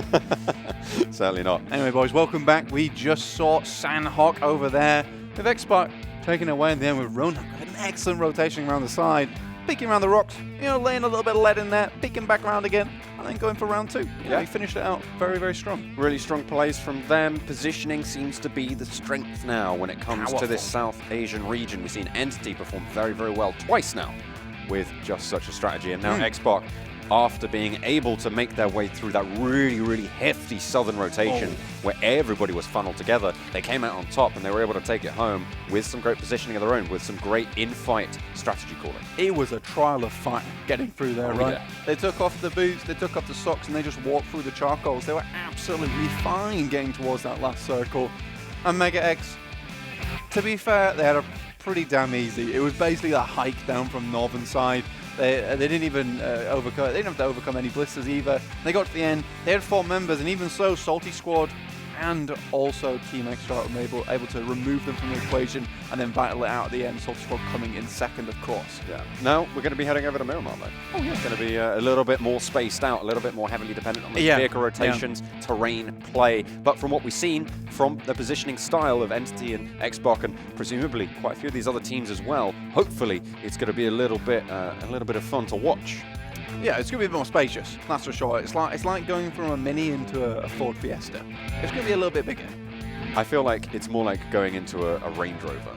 The size of Miramar is absolutely huge. It's the biggest map I'd in the probably game. say Erangel was probably the Ford Fiesta of maps. Yeah. What would you say Well, Sanhok to be is, honest, though? I would say it's like going from a motorbike. No, it's the Tuk-Tuk. Yeah. It's Sanhok. You've got the Dacia that is Erangel. Yeah. I would say Vikendi is probably more... The snowmobile. I'd say it's a little bit bigger than that, but I'm not sure. Both Erangel and Vikendi, I'd say, would be the Dacia, and then you've got the UAZ that is Miramar. Exactly indeed. Anyway, here we go. Over to Miramar. Much bigger map, much more reliant on those vehicle rotations getting into the circle at the end. And obviously, we see a lovely decorated plane with the new Royal Path. Twirling dragons, giving us a little bit of fancy artwork on the back there. Love it, love to see it. From the northern side, the plane will approach, pretty much cutting the map in half. A lot of these places will be available. Campo Militar is available to be able to go to on this drop. La Cobreria, the hardest place to say in the entirety of Miramar if you're not a native Spanish speaker. Which you're not, by the way. Which I'm not. Thanks. But you smashed it. Well, I had to take it slow. I did have to take it slow. I can't say it fast. It is available, but no one's dropping out that early. Everyone wants to try and maintain a little bit of centrality because, of course, it's so big that the first circle can really hit you hard. If it goes southeast and you're up in the northwest, it is pretty much impossible to make a solid rotation and a solid shout for a good position in the next If you have no vehicle, you are essentially running in the cold after that, or in the heat, as it is Miramar. Campo Militar seems to be, no one's going for it. It is a little bit difficult to go up to. Obviously, it does give you military loot, but in this instance, it looks like teams are favouring position more. Already kills coming through. 2 people have died. Oh, Christ. There we go. But yeah, PS taking a lot of damage already. I think it's Entity. Entity laying down the fire. They're like, we got number 2. We want number 1. Portal Esports, they might have done well to get out of Paradise's last game, but looks like they're going to be running away with the tail between their legs. Oh no, he's already going for an early fight. Oh my goodness me. Is that a team wipe? That's a team wipe. Entity Gaming pick up 4. That is, if there's ever a hot drop, that is one hell of a hot drop right there. Just straight down, get the weapons. Obviously, NTMan has got the best weapon in the game here, the VSS. Just an incredible gun if you can click on the button fast enough. Sure. Absolutely. Brilliant. Really good gun. Really agree with you on that one. Absolutely. No disagreements. Okay, this is a hard shift over to the western side here. Basically, half the map no longer in view. This is more of a hard shift that you might imagine that would go over to sea and really ruin a game. But in this instance, we have all of the land available here. So this should be a really, really fun game. Very, very interesting.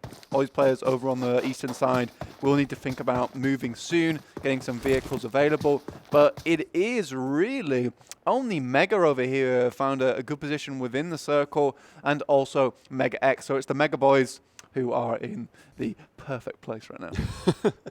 Some mega spots coming out from them. Absolutely. Everybody's going to be trying to go for those western rotations. Does this make it a giga spot? No, because it would have to be mega to the power of times 10 to the power 3 would make a giga. We need another mega. We need another mega team. I would say it's a scale factor of 10 to the 3, so I reckon we'd need probably 1,000 more. I just heard the 3 in my head, and my brain that doesn't do maths was 1,000 like, one more team. Because 1,000 megabytes is a gigabyte. Yeah, I knew that. Did you? Yeah, my brain works occasionally on the Oh, no, off wait. chance. Yeah, no, it does. Yeah. Yeah. Okay. Are you sure? No. Okay. Me neither. Xspark, though, on the southern side near Chumacera. Can we get someone that at us on Twitter and tell us, please, who is actually good at maths? I mean, I am. There's someone better than you, absolutely. Oh, yeah. Well, I mean, I'm not saying I'm the best at maths. I need the person who's best at maths to Maths or maths? to Okay. at me on Twitter, dude. You need someone who's best at English, apparently, as well. You're Yeah, saying I maths. require a teacher at all times. He needs an adult. I need assistance, please. Oh, dear.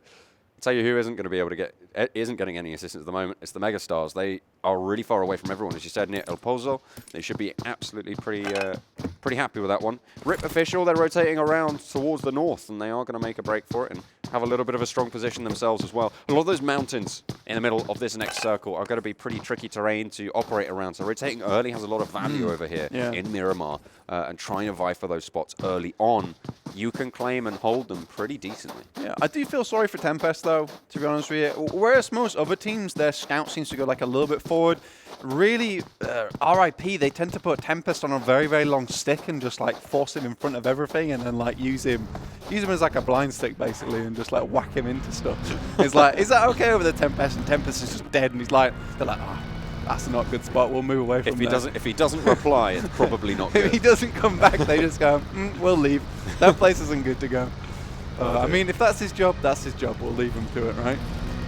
INS making a eastern rotation. I think they might just be picking up their teammate to try and go back in. At the moment, no one really making the move just yet. The zone is starting to come on in, but of course, with the scale of the map, everyone has a lot of time. You need to be trying to pick up those vehicles early on, trying to keep them in your control, because if you do, you're going to be so much stronger in those late game rotations when they start to come on out. You see Xspark starting to mount up on the southern side. They're moving in, but this westerly shift really starting to build up, to mount as the pressure is building across the map. Exactly. Really, you're completely right on that, the pressure. I mean, MegaStars and MegaX both going to start hearing the thunderous like sound of footsteps just coming towards them. It's like in Monty Python and the Holy Grail. Yeah. When the two guards are stood at the front door, at the front gate, and they just see Arthur and I think is it Galahad or is it one of the other ones coming, just running across the field. It's like 4 minutes it takes them to get there. Yeah. It's basically that. That's what I'm imagining. Yeah, really, both these teams just need an 8x to make sure they can see that. Because Miramar, like we said earlier, is a very, very big map. So really, GODLIKE, they do have to start getting a move on very, very shortly, because they are still on the eastern side, as is Mayhem. Mayhem tends to be reaching the circle quite late so far. I mean, we've not had too many things to have a look at. Obviously, we've only had 2 games, but for me, Mayhem has made it in a little bit late, despite making it very much to the final circle in the first game. A little bit of graffiti on the side of that bug. Nice to see. Beautiful. Of course, the terrain in Miramar makes it pretty difficult to control your vehicles. The buggy, probably one of the better options. It does ride those hills. Perfect. Yeah, it rides those hills pretty well. Darcias, well, not the Darcias, the muscle cars, yeah. They are pretty difficult to control. As you can see. Yeah, as well as those party vans, if you do see them come on up. The motorbikes are probably the most dangerous vehicle when it comes to Miramar rotations. So mounting up on one of them, you do get some speed, but going off-road can be very treacherous. Yeah, but motorbike's the coolest, so at the end of the day, who's the real winner? That is true. Style, fashion, always comes out on top. Always comes out on top of it. I mean, we've seen all the lovely skins, but Max Cash taking down ETG.Brawl. I mean, ETG have been just milling around for quite a while now, and now it looks like Max Cash is really cashing in on that one. There's a lot of teams starting to stack up towards the south side of this circle. Yet again, the southern rotation is going to be the most deadly. About 4 or 5 teams in relatively close proximity, within about a kilometer of each other, as those rotations come on through. Mayhem still yet to leave their looting spot, as the open fields seem to swallow Orb up whole, as ETG.Brawlers have their... ETG have taken quite a bit of fire from over Orb so far, but yeah, like you say, Dark currently has a pretty good spot. Okay. Nova actually, I think he's leaving. Oh no, he's coming for assistance. He is coming for assistance to help his teammate Dark out as he flies over the top of the hill. Here comes the rotate though from MegaX on the right-hand side. Obviously, Brawl can't hold down all angles at once. He's just biding his time. This is pretty decent. That's a nade being cooked right now by MegaX. He's looking for the shot. The smoke goes out. Oh, it's a wide nade, actually. Does get a little bit of flak damage, though. But it's given ETG.Brawlers time to rotate in. They can go for that backup play, and they're going to be pretty okay for that one, just for now. Of course, he can now hold multiple angles, as Nova has got that 2 versus 1. And MegaX doesn't really want to try and go for that push. Will be zoned away by the nade, but they throw one back as well. MegaX might just struggle in this situation. Yeah, Nova now cooks one of his own. The blue's coming in as well. MegaX dropping another, but look, there's a lot of nades coming over the top. MegaX, half health goes down, and the circle comes to meet all of them. Nova making the run on the right-hand side. MegaX in a really tough situation. Will he take either of them? No, he will not. And Orb just haven't moved quickly enough to help out MegaX. You see Max Cash all the way in the back. Goes for the line down, looks for the spray on, but not quite able to connect them just yet, unfortunately. They are out in the zone. He needs to get to a vehicle relatively soon. Oh, he does spot a couple of heads. There's a lot of damage. MegaX still alive there, so there's still potential to bring it back up. The rest of the team furiously rushing in to help their teammate. Out comes the nade of the top. Mad Dog trying to make a mad rush in here. But the smoke covers the retreat. One is down, and they are still in the blue, John. Mayhem is still to come as well. Remember, out on the eastern side, they will crash pretty much straight into this fight. They'll see it going on. They'll see everyone grouped up. Super low HP. They might just be able to clean up 8 kills here and now, but we'll have to wait and see if MegaX they do end up coming through. Currently being rezzed right now. Does get up. There's one knock. Can see there on the side there. It will be Dark. The Mad Dog spots out. ETG.Brawlers trying to brawl it out, but I don't think they can make it. One more player goes down, and MegaX once again. But they all live. First aid kit has to come through, though, for Yash. Otherwise, the blue will take him whilst he goes to pick up his mate. And that is what I call true friendship. All the team just came rushing in to help out MegaX, and MegaX got himself in a great position to hide out. 4 players from Orb survive. But they've got a long way to go. The next circle going to head west again, centering even further onto El Pozo. Great for MegaStars, but everyone on that southern side, on the eastern side as well, has to make that rotation. They need to mount up. Mayhem still yet to crash in, and Orb might just struggle to take the fight if Mayhem choose to take it as well. Team KO once again finding difficulty in the game of Miramar. They are currently right at the bottom of the rankings. MegaX still in a decent position though for the time being. Team KO, they do get their buddy back up and runs away. Out comes a spray, doesn't find Paradox. Paradox hitting with a mini. He's in a great position to just move around here. They are locked down. I think this is it for Team KO. Well, they're certainly going to lose 2 here, I think. Not going to be too happy with that one. The nades start to come through. Encore doesn't even need to chime in. Swag starting to push on forwards. They have a teammate across the way, but nowhere near enough to go for any help whatsoever. Swag raid the drop on them. 2 down, like you say, John. And the rest of Team KO scurry away, sadly.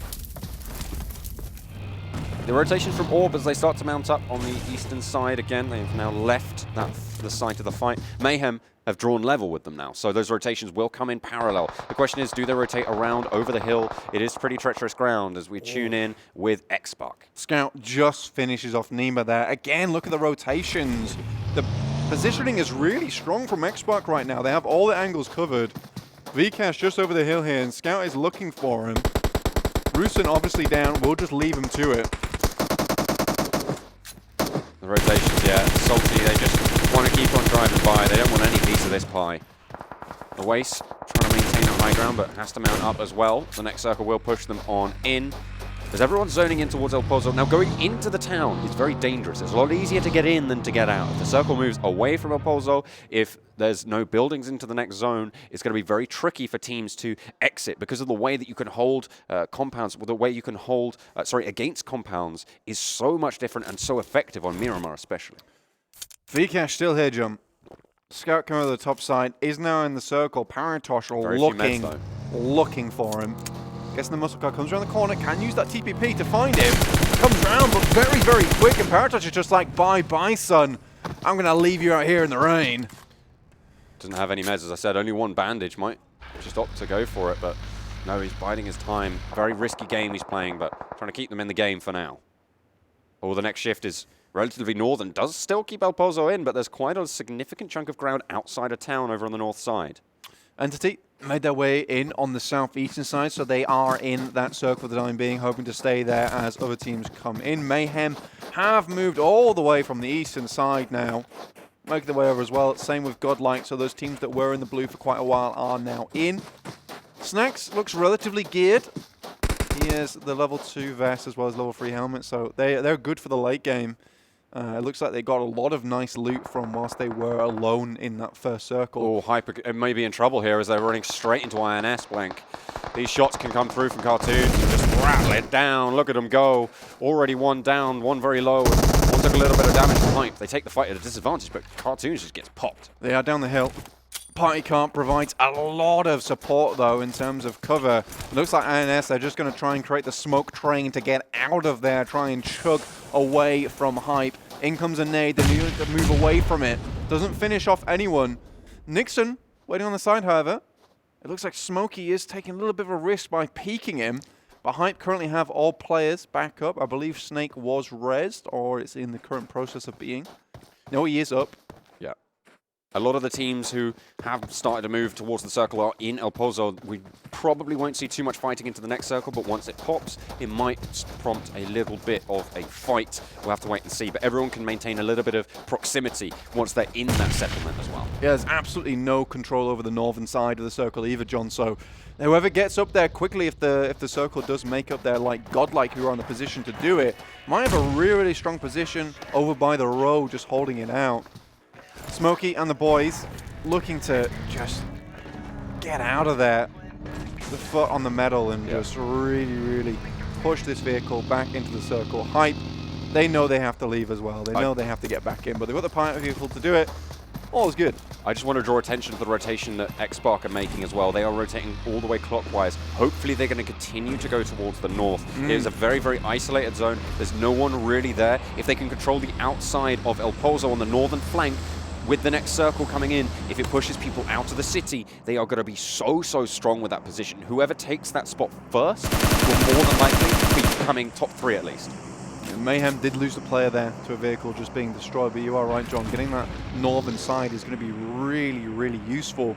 But now as we come into the later circles, that blue is going to start to hurt. INS and Mayhem so close to each other. Vishmar over the top, just looking to move down onto reds with Vampire both down. Yeah, look at that. Smokes potentially will give him the chance to res his teammates whilst he is just underneath the hill, but all it takes is one player to look over. Oh, nicely done from Cloak. Yeah, Cloak, excellent job there. It does like Bishmar has to leave. Yeah, there's no way you can get for that. The blue is going to start to crunch in about 30 seconds, and they don't have too many vehicles, so they do have to think about moving. The hard shift on the circle, here it goes. Everyone has to leave the city. Team Xspark are still outside of it, but Orb and GODL are already into the next zone. Orb have control of the great field. The question is, can they control the ridgeline against GODL as well, as Entity Gaming encroach from the south? Indeed. Xspark now back in the circle, John. They have a very, very clear path. There is no one ahead of them, boys. They will be able to move it all the way around to the north and then hit the eastern side. But now it will be TDX who are also making that same rotation, and look like if Team Xspark can find any kills there. This is a pretty damn good spot that RIP and Entity are occupying, but Entity have the information on. They're going to let them do it and then maybe move over. They do take the spray. It's a lot of damage. Doesn't quite find Naruto. Manages to just side strafe over, and a couple of the bullets actually miss after that. He only managed to cover about 7 seasons, so he's still got a long way to go. But yeah, he's got to make it to the end. I mean, there's still Sasuke to approach, to face. Can't go down here. A lot of teams, though, starting to move on in. MegaX trying to just sail on by. You can see everyone trying to leave from El Pozo. This is the tricky escape that you have to try and face. This is a really deadly zone. Xbox still just going to be super happy with this. IND find themselves pretty happy on the western flank as well. They're still taking a fight to the south, but everyone now leaving El Pozo is going to come up against a really strong set of competition in the form of everybody else trying to do exactly the same. Jonathan taking down MegaStar swag there. So already, Entity are in a good position, but where Tempest is right now, he is in a sniper's dream position with that M24, able to just lay down fire on everyone. But Mayhem Cloak still sitting in the wings for the time being. But like you said, INS now out. Only 11 teams remaining in this very, very small circle. Team Xbox still moving over to that north-hand side. They are ready to catch anyone who is coming up towards them. And Paradox gets out the car a little bit too quickly. 2 knocks now onto 2 members of Xspark. They've been caught out just a little bit. Oasis, though, is still up top with Paratosh, so they do have that northern side. They should be okay. No way that they go back down to res the rest of their 2 teammates against the entirety of Team IND with a compound in the circle. I'm looking really at GODLIKE. They have a really strong position over towards the eastern side of the map as it comes to the next set of circles. Orb, though, could prove pretty tricky to deal with if they try to breach the top of the crater. Aman is laying down shots so far, John. He is just taking aim before he does get knocked by Tempest. Tempest has been holding this high ground spot for so long. Ronak from Team Xbox will go down. Not out yet, though. And it looks like RRP are just trying to control this spot, control this position, and NT is really the thorn in their side right now, so they can get rid of them, then they can start to move it around. But this is a very, very cool final circle location. Look at the vertical opportunities available to these teams. It's got so much terrain to play with. Nades will come in incredibly useful in terms of the damage that you can impact, because throwing them up onto those ledges can catch anyone by surprise. It's really hard to deal with. The shift comes in southeast. GODLIKE happy again. Orb, they can push up towards the lip of the crater now. They do want to move on in just yet, but everybody else is going to fight in the foothills of the crater itself. Reds looking very Reds himself, as it will look like Tempest just paints him with the bullet shots through the middle. Tempest now looking again with the M24. He sees the vehicle. Someone's got to be near there, and he is right. Hasn't spotted them. Looks like the entirety of RIP have survived after making a very long rotation to get into this position and just controlling it marvelously. AJ, he is crawling, but the scope itself actually stopped Tempest from seeing him. Now finally Reds will go down. And with that, I believe that is Mayhem done. Actually, I think Cloak's still alive somewhere and kicking. We'll have to see if he has an impact, but Rip Official, they're doing decently around this area of the map. They have control of the top of the hill. Everyone else is trying to find a little home in the crenellations of the foothills of those cliff faces around them. But on the other side of the circle, of course, you still have those fights going on. Xspark have managed to find themselves in IND. Are going to be pretty happy, and Xspark actually getting a little bit of retribution, as I think just one of the members of IND just got completely wiped. Yeah.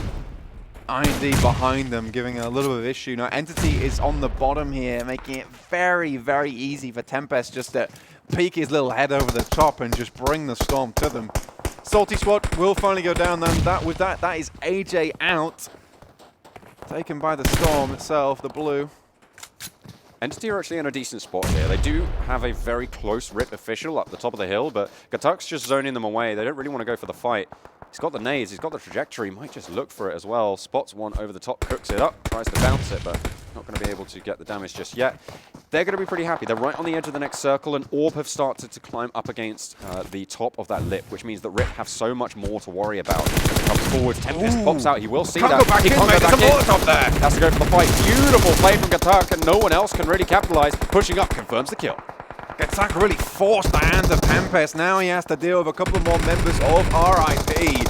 Sky over on the side, but there is a bit of cover blocking him away. Entity Neo does go down. This fight is massive right now. Naruto also taking a lot of fire. A man looking to secure, get that 1 point in there. GODLIKE finally down, but Legend so low. Now 1v1. Jonathan, he's making the push in. There is still members of Entity alive. He will take some painkillers, but Legend, look, one bullet will take him there he down, and goes. that's him out. RIP, despite the massively good positioning on the high ground, and now out of this circle in 8th. A really poor position in terms of placement. And that's what I was talking about. The nades came in super useful. The HE to try and just zone him back in. And as soon as that Molotov came down, there was no cover. He tried to fall back, but he forgot about it. Beautifully played by Entity, confirming those kills. Mayhem cloak just hiding behind the vehicle. Didn't think anyone was there. There's still one player from TDX. He's using the cover of the Pubg so well. One more bullet, It's gonna go but up. it's so much. Oh! Anish finally takes him down. Mayhem Cloak had been in that position for so long. They basically thought he was dead. Next circle is going to come in. It's going to move everyone west. Orb finally have to leave the safety of the crater. They have to move on down the hillside. Xspark over on the northern side, but GODLIKE, they're spread out. They have control of so much of the ground here that it's going to be really difficult to try and push in against them if no one gets the picks, but Entity have overlook. They do. Team Xspark, they are not safe at all here. The blue is pushing them in, and GODLIKE is still in front of them. Entity, they look like they're very strong here. Despite so many players of theirs going down, they still have 3 alive. Oh dear, the rocking Destroyers. up. Everybody's just bearing down on them. No way that they get out of this one with much more than a penny to their name. It was the Cloak and Dagger that did it for them. Cloak just hiding in the wings, and he pops out. How comes Entity? The quick flick round. Batman himself drops into the party. Yeah, he's having a great time there, but they are going to be able to take that one down. Everyone else trying to move on forwards. Of course, the circle is going to start to push people forwards. 5 teams remain now, blank. GODLIKE, they have got a lot of ground, but they are pretty much low down when it comes to it. MegaStars still on that western side, have a lot of control as well. Oh, I think that was Xspark just going down in 5th. Gone. Paratosh, the final member. Very sad for Xspark. I think if they made a quicker rotation, perhaps they had a better chance there, but they were fighting off a lot of teams at the same time. Jonathan taking a couple of hits there, will go down. It is Orb. They've had such a tough time of it on Sanhok and Erangel. Now it's time for Entity to come through. Neo just surviving. Jonathan will be firsted there, out of the game. Now only 2 members remain of Entity, and it is MegaVex from down below, really putting the hurt on them. They've only got 3 kills as a team so far, but it seems like they're still doing the work. GODLIKE have 7 for themselves as well. They've been controlling a lot of this ground, remember, and there's a lot of kills still to be picked up, so they could be in with a really high kill game if they play the cards right. But Entity have a real struggle now. There's so much open ground in this next circle that everyone is pretty much already in their final positions. Indeed. In comes a loot drop as well. That's actually going to provide cover for That's a great team for more than Entity. anything. Yeah, Entity can actually push onto that. A man taking a lot of shots. Doesn't quite go down yet, but it will be Leo. Punts the final shot into him. I will be finally out of the game, and it's just Neo left now, and I think they can see him. He is quite visible. Was that a nade onto the position? I think it was.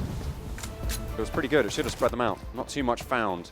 GODLIKE now need to push on forwards towards MegaStars' position. Entity Gaming still at their backs, though, so it's going to be pretty tricky to try and get an entire push. It's only Neo, remember. 3 teams left remaining. Indeed. And Mega look like they're in such a good spot right now, John. 4 players remaining, especially on Miramar, where you can fan out quite a lot here. You need those 4 players. Final boss looking to put the final bullets into Neo, but Neo just sitting pretty on this high ground, doing his makeup, making sure that everything is fine up here. He's going to try and remain. He's going to try and remain for as long as possible. If you can play for that second place, sorry. That'll be doing a lot for him with only 2 members from GODLIKE. I've just looked at how many kills this team has, by the way. Entity. Whoa! 14 kills for this squad. Okay. Huge kills. Remember, of course, they got that 4 kills right at the start, and they have been fragging out ever since. Miramar seems to be their stomping ground, and if they can get a 2nd or even a 3rd place, they are going to do phenomenally well. Extend that lead. The thing is here is that Neo actually has really good overlook over here from the 3rd-person position he has, and everywhere that MegaX has to move is over very open ground. Mafia is coming towards Neo, however, right now, he is just looking for him. He will use the cover of that crate to try and take that fight, but Mafia holding him back for the time being, and it looks like GODLIKE are trying to set themselves up for this 2nd place. Neo will take him out, though, looking for the finish to get that 15 pointers in there. He's gone very low. I don't think Mafia can get rezzed here. Only has the bandages, remember. If he gets it, He's going to steal it! He's You pitched it cheeky away. blighter! Oh dear, that's 15 kills coming out from Entity as they finally go down, but He will get the bleed out as well. that's true if Final Boss doesn't spot it out. If Mafia does go down like that, I believe he might get the kill. We'll have to see who comes up on the kill feed. Mafia almost going to go down. Isn't going to get spotted out. It does go to Mega. Oh, okay. Oh, the explosion that's comes on through. unfortunate. Now it is Okay. just Kiki. Stuck between 3 members and 1, and this is all but done now. Using the crate, trying to stay alive, but I just don't think it's enough, John. Leo now rushing on in. Kiki waiting on the ground, and he's so visible. That will be it. Mega will take the win there. Very nicely done. They fanned out perfectly, getting those 4 members to the end. Sure, they only got 7 kills, but I think that 20 points for the first placement, they're going to be very happy with that one. I'll tell you what, though, I'm pretty sure Entity might even be able to top the charts out if GODLIKE don't take it either. 7 kills going to the top 1 and 2 place teams there, but Entity, they come in, that was 15 kills total. That's a huge chunk of points. Massive, massive. That's essentially a 3rd place on its own. Yeah, exactly. Like it's so easy for them. So now you can be sure that they are definitely going to be in 1st place in overall placements. Yeah, oh yeah. In the 3rd game, and really, if we can see the same on Erangel, which will be our next map, something similar where they get towards the last circle, they are pretty much secured 1st place for the 1st day. Here we are going to see a couple of highlights. Orb, I think, have done a really good job to turn it around in this 3rd game. You're sure they didn't make it all the way to the end, but there is some massive improvements I'm seeing from this team so far. Great to see them coming on through. Of course, it is still early days. We see it time and time again. Players come in, they change over the course of these tournaments. During group stages, there's flips, there's flops, there's all sorts of drops. But everyone finds their place in the end. But what remains true is the fact that the 1st day is not always the best barometer when it comes to the performance for the rest of the games to come. For sure, you got to also factor in nerves on the 1st day. Is this, because obviously you're starting this tournament, you're like, I really want to do well in it. And PUBG Mobile is quite a stressful game in of itself. You're getting to those end points, making sure you survive as long as possible. Only 1 life per game. I think on the 1st day, we can definitely say that some of these teams, sure, they are better than others, but it might not remain the same as we go through the tournament. So, yeah. Although, to be fair, Entity, consistency is the name of their game so far. They've been top 3 3 times in a row now for all of these games moving forward. So I'll be excited to see how much they've been able to rack up already in this 1st day. Yeah, and to be honest, they've probably already done enough to make sure that they go through to the semi-final. Yeah, I mean, really, when you're playing so consistent like that, where, like you say, top 3 games in a row, now really we just need to see that on this final map on Erangel, and you're right, semi-finals might already be in reach for them. I think it's every team plays, I think it's either, I think it might be 12 maps. It's 12. 12 maps overall, which means that 3 sets of 4 will come through for every single squad. So hopefully they'll be able to get a couple more repeat performances as well to move on forward. So In day 2. Really looking forward to seeing what Entity have in store for us. Absolutely. So really, next what we're hoping to see is when we go to Erangel, obviously teams have already played this map now, so they already have a feel for where teams want to go and where they want to go in particular. We are going to go over to a quick break though before we do drop into Erangel, so we will see you guys very, very shortly. Don't go anywhere.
Hi there, welcome back to the PUBG Mobile Club Open Fall Split for South Asia. I'm joined today with John, and we've just had 3 games already. We hit up Erangel, Sanhok, and Miramar. Entity showing themselves on top for the time being. We don't currently have the map 3 scores yet, but we will get them to you later. For the time being, we're going to go over to Erangel next, which should be an interesting one. Like we were saying before, John, do you think these teams are going to change anything up now that they've already played it? They probably should do. Any teams that didn't have the best start based on someone else dropping with them might opt to go for somewhere different. Of course, the playing path could completely change it up. We did see southeast all the way up to northwest before, I believe.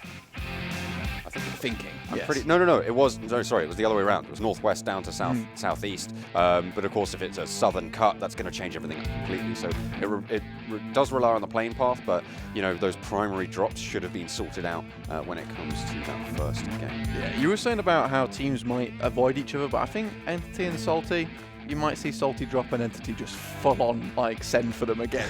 That seemed to be the thing. Or maybe Portal Esports as well. They might come a cropper around those guys as well. Yeah. Entity with a 15 kill game last time. Almost hit up the 16 if it wasn't for the vehicle and those dastardly kids. So sad times all in all for them. But a 15 kill game is pretty massive this early on in the tournament. We'll see if anyone can top that as we move into day 2 and so on. Yeah, it's going to be pretty good to see, of course. Everyone's just going to get a little bit more adjusted, so I'm looking forward to that. Hopefully, Xspark can have a decent shout. They came 5th in the previous game, of course. That was pretty decent of them. They were playing as a duo as well, so really nice to see that one come through. Yeah, I mean, this is all in all been a really, really fun day. I think we've seen some excellent play from the South Asian teams. I think that Entity, obviously, like I say, consistency. Team Xspark's also impressed me. And there've been a load of really other cool teams as well that we're seeing new blood come into this one. MegaStars and obviously MegaX, they had a bit of a difficult time where we actually saw them get the circle look of heavens. But unfortunately, they just didn't do enough with it. And this is something we were talking about when we saw SOLTISQUAD before, or GODLIKE, sorry, who got a really nice circle position in Paradise Resort when we were playing on Sanhok, and they did a lot with it, and they got towards the end. If you get that circle look, you have to make sure it pays off. And I think, to be honest with you, MegaStars and MegaX kind of just waited around until the end. Obviously, MegaStars, they came out on top, and they ended up taking out Entity and GODLIKE, so they did actually use the circle to their advantage, and that's what I like to see. Plane encroaching yet again, this time around from the south going northeast. So Georgia Pole a little bit harder to get to this time around. We saw quite a few teams vying for that spot, but now we might see a few more over on the military island instead. Maybe a little bit more contest for Milta and Primorsk. There's a lot of teams out early, but they might be heading over to Quarry to Ferry Pier, trying to maintain there. But how many teams is that? That is quite a lot. I think that's about 3 or 4, maybe even 5. There's a lot of teams coming out very, very early from the plane as it moves on across. But obviously, this kind of makes getting over to Georgia Port a little bit more difficult, and that heavy, hot loot zone a bit more tough to actually go over and loot up. But look at this. Most teams out, and you had a big gap between when we're seeing PES and RIP coming out the plane now. It looks like Team Xspark very, very confident they will be dropping there in military base and hanging on for the time being. Pretty much spread out. Xspark over in military, very nice. Northern side of the map, though, you've got MegaStars probably heading over to Zaverny. That's where they dropped in the previous map, remember. Lipovka coming in what looks like Portal Esports. Trying to get that one in, but the circle pops. Southwest is the name of the game. That means that the military island's still in it, and seeing who's going to be able to win it. Yeah, western side pretty clear for the time being. This doesn't still work out for Team Xspark though, because really they still have to go over one of these bridges at some point. They will be heavily looted up. MegaX also on the eastern side of the island, but they're going to have to vie for control with Team Xspark at some point. Team Destroyers are just going to hit up the gas station, see if they can pick up a little bit of extra energy as we move into map 4, the final map of the day, before we close out here for South Asia and wait for day 2. Everyone just still looting up. I doubt Hype want to take this fight at all. Even though all bar split, it's just not worth it. Early fights always end well for pretty much both teams, with the exception, of course, of Entity in the previous game. Going pretty well. Actually, no, wait, I take that back, because even in the game before that, it was the guys in Paradise Resort who came about 3rd as well. So So I rescind that. If you're a dominant first fight, Take it back. If you're a dominant first fight, sure, that's great. But if you take extended first fights, it's just going to eat away at your potential armor, your potential meds, and placement. Although less important than it was last season, it's still very, very impactful when it comes to those score lines moving forwards. A lot of teams already into the next zone, zoning in around Pachinki. A couple of teams near Rozhok, just a little bit further south as well as Mayhem.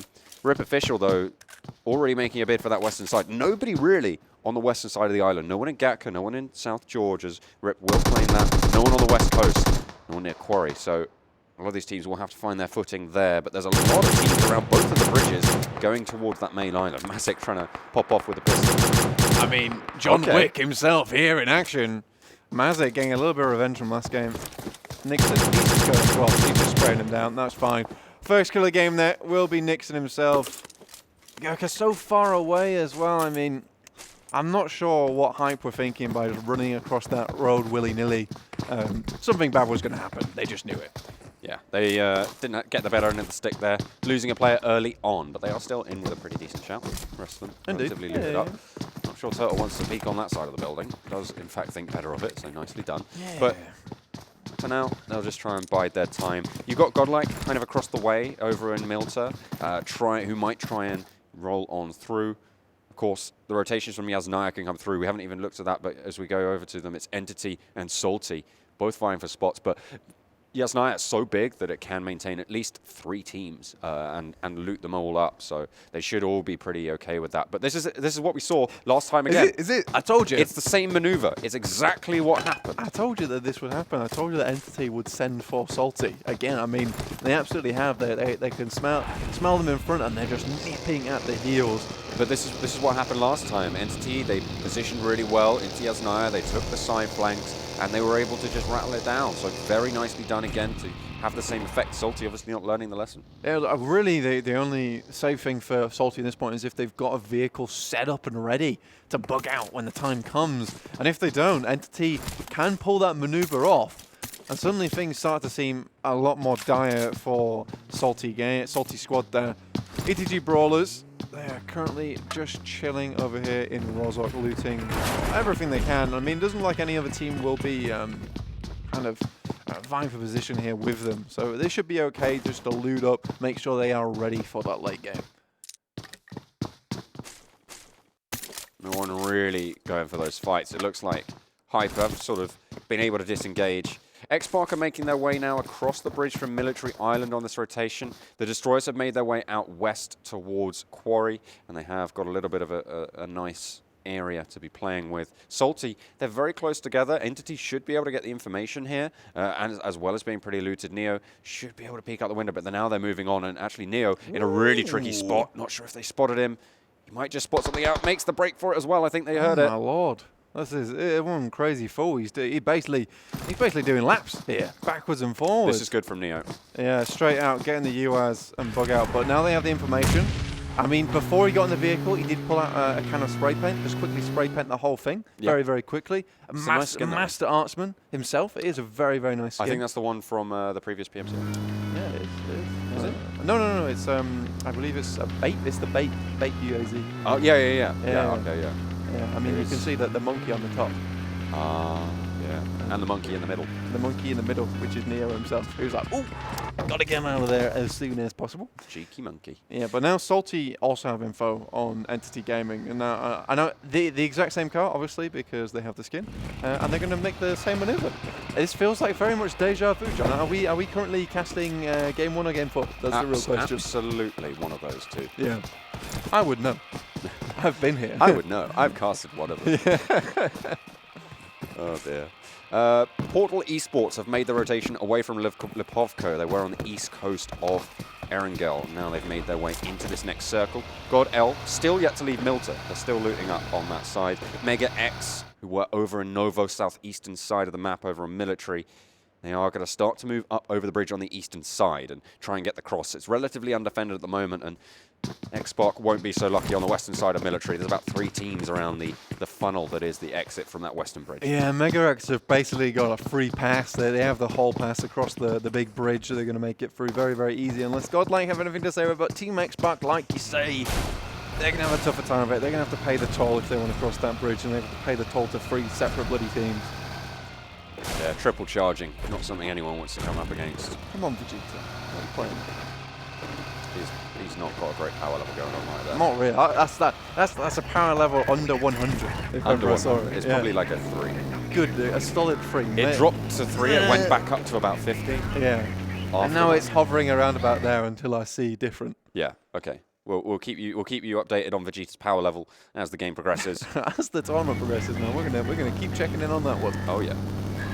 The Destroyers have control of the West. They are the edge gamers of this tournament so far. Every single game so far, they have been just in an area where nobody else is. Unfortunately, they haven't had great luck when it comes to those final fights. Maybe they're not super used to fragging, but they're slowly racking up those placements. They're just getting the way. They're chugging along, going to those semi-finals. That's what they want to find themselves. Miramar, they did a little bit better there. Obviously, they had a lot of early fights, but in the end, they managed to make it through. PS now. On all sides, Khan is controlled by Team IND. Can he do anything about it? Doesn't like any of his teams nearby. No, nowhere near. The rest of the team have All to in roll through vehicles. 2 teams. What can he do here, really? Die. Nothing. He has Yeah. to die. Yeah. I mean, what you usually do, Khan, is when your team rotates, you go with them. He's not, he doesn't take after Genghis on this one. Not at all. He tends to keep himself quite minimal and less populated as well.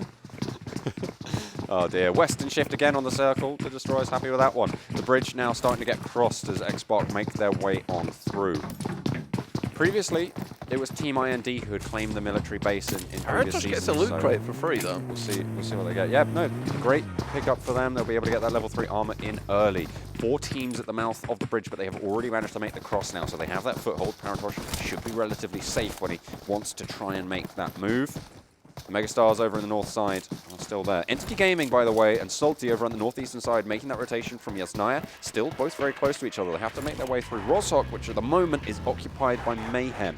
So they will have to make that push, those 3 teams clashing for the northeastern side, just north of Pachinki in the next circle. Indeed. Rozhok seems to be a little bit of place of contestation here. Wolf now goes down. That's your punishment for leaving a man behind. It's unfortunate, but Hype, obviously, they've got... Oh, they've also left a member behind, so I mean, they're both in the same boat. We're trying to look for redemption here. This is some hell of a spray. If Raymond can get away, he'll be very, very lucky. Still firing on. Trying to just get rid of the vehicle. Would leave him pretty much high and dry, but unfortunately I feel so sorry for this guy. Yeah. I mean, the vehicle should explode. This seems yeah, like it's a very... gone. This seems... Oh, it's gone already. Okay, that's fine. I was going to say, this seems a very poor decision crawling towards that. But obviously, on the other side of that, the team behind will definitely have heard it. Team KO, who have been having a pretty difficult time so far in the past 3 map, maybe looking to take 1 kill here. I don't know if it's their first kill, but it would be nice if they did pick it up onto Raymond. He is quite exposed currently behind this car. Vegeta is on the other side of Team KO, so he does have a little bit of Overwatch, but Salty and MYM still have to push on in. That's from behind there. Obviously, Team Xspark coming up on the back of Hype after hearing all that gunfire on the hill. I mean, that's what happens when you start firing off about 100 rounds into a single vehicle.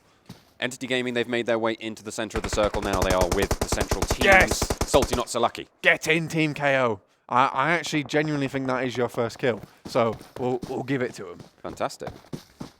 We'll Nicely see what done. happens after the final scores come up after this game. Hype now. Currently, Gurkha is down. Oh, no. Ronak with the rest of this team. They are blasting their way in. Scout comes over the high ground. Smokes are down. Turtle currently on his own. That's it. Awais finds him from all the way back there. What a shot. Able to get it done. There's the nade over to try and zone them away. Looking to get 1 res at the moment. Awais now starting to move in. Look at the rotations, how fast they're planning around this. It's like the a hillside shark around water. is controlled. In the meantime, by the way, Entity have had 2 knocks, but I think they managed to get away with it. And they are going to be able to flow out. But the rotations from Xspark just absolutely on point. Snake is going to fall. And with it, Hype as well. And that is their final game of today, done for hype.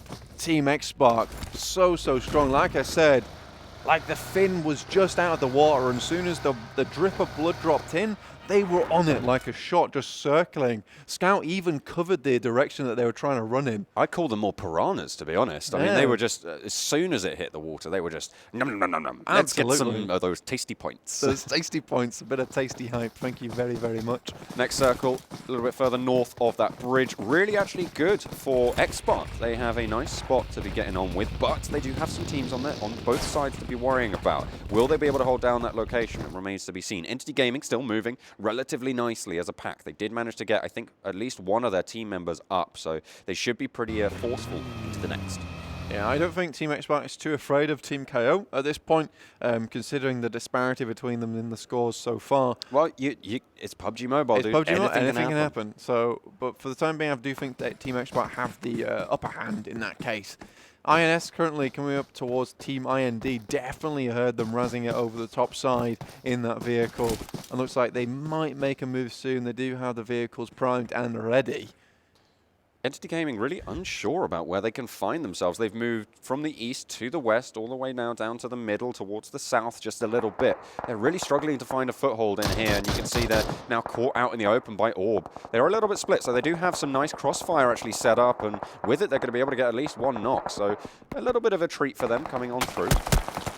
This is the worst spot to be right now inside that shack. Someone can just rock up, toss a nade in, and then it's all over for you. Jonathan so far has been very bloody strong. What are you playing at, mate? Okay, never mind. Not the very greatest. weak. He went for the big 240 kg chest press, and then it just fell right on top of him. There was no spotter there whatsoever. Oh dear, okay.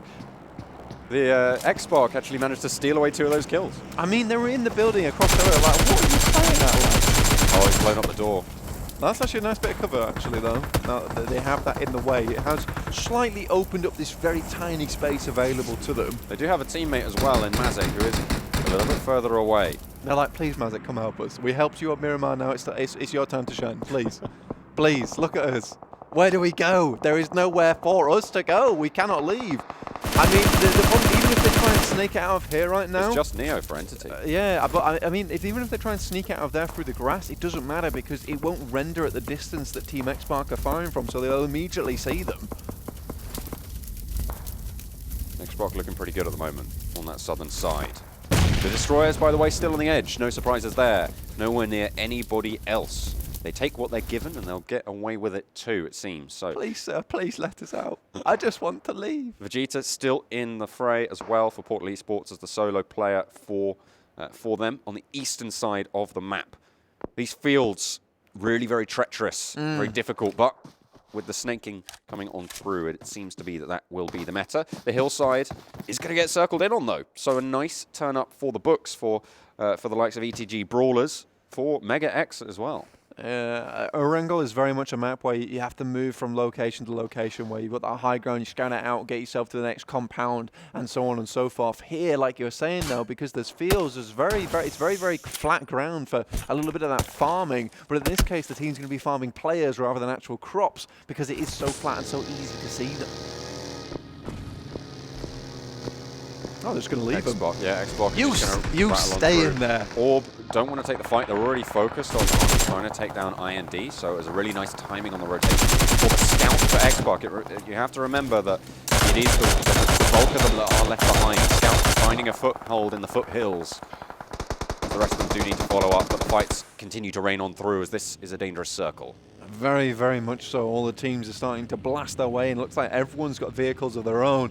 In particular, MegaStars were making themselves into the vehicle now, the previous winners from the last game. They are all the way on top of ETG.Brawlers, looking to make a statement, but RIP from the sidelines as well will have spotted them.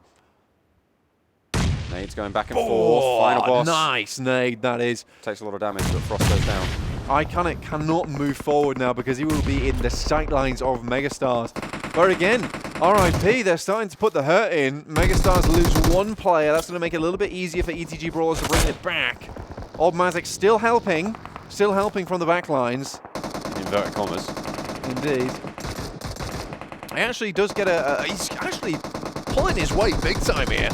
He's pulling that 240 kg chest press off the boys. The barbell is relieved. Xspark have managed to coalesce themselves back together as a squad in the meantime, but on this southwestern side, everybody's just playing around these defilés, around these trees and dropping the smokes. A little bit early, I'd have to say. Before Phase 5 is not when you want to be investing your smokes at all.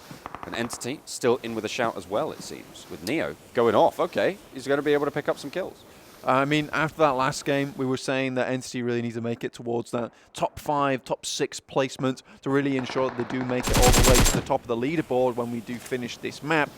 Now, with only one player, a lot of stock is been put into Neo right now, and he's got a lot of pressure on his back. So will he break under the pressure like a bit of coal, or will that coal be formed into a diamond with that heavy amount of stress applied to him? I'll tell you what's happened, though, again, is that MegaX have found themselves in a really strong spot into the circle. They've got themselves compound, and it is going to go their way. Or picking up a couple of kills over onto Salty, and I think that might be Salty eliminated as well, so they are going to go down. That was the team that was in the way of Neo as well for Entity, so they can start to make their way through. Orb, however, taking the place of the squad, so they might have a little bit of trouble for them. The Destroyer's still over on nobody else's turf. Just doing nothing. Well, not doing nothing. Playing smart. That's what they're doing. No, it's a smart place. Tactical, tactical. Don't come near me. We won't come near you. Let's try and get to the top 3, boys. Let's have a gentleman's fight. Thank you very, very much. Now, RIP still in a good position, though. They have not lost any member as of yet, and they do have sightlines on MegaStars. Looks like they don't know they're here either, despite actually taking a casualty from them earlier. They are keeping an eye on INS as well. They do know they're down there. Legend obviously keeps putting his cursor over the boys down that side. ETG, though, despite having such a tough time of it, have managed to get their 4th player back up again, and they are still controlling the hillside. Circle now coming in, of course, a hard shift to the south. He's going to zone on, actually, in a really good spot for Xspark. They find themselves yet again in a good situation. The Destroyers have to move on through, but they have a relatively clear path. Again, they can just move along this hillside. There's plenty of tree cover.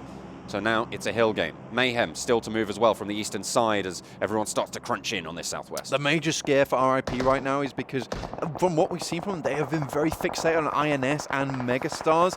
If Destroyers come in, they will absolutely know where RIP is. If they don't turn around, they'll get that 180 flick on them. The Destroyers can absolutely demolish them as they come through. And now ETG, they just have to worry about yet another team. And it looks like Team Xspark taking a leaf out of the Destroyers, but keeping themselves very, very clear of a lot of harm. Just trying to basically keep Team KO guarded from that edge side. Legend, though, goes for the spray, does find one. They have slowly creeped their way in over to MegaStars. 2 are knocked. It's just Vex, who is still up while currently from. Mayhem are getting knocked as well, left and right. They're not going to be happy with that one as they continue to move on forwards. GODLIKE taking punishment as well. That eastern rotation proving very difficult for everybody involved as Mayhem do fall.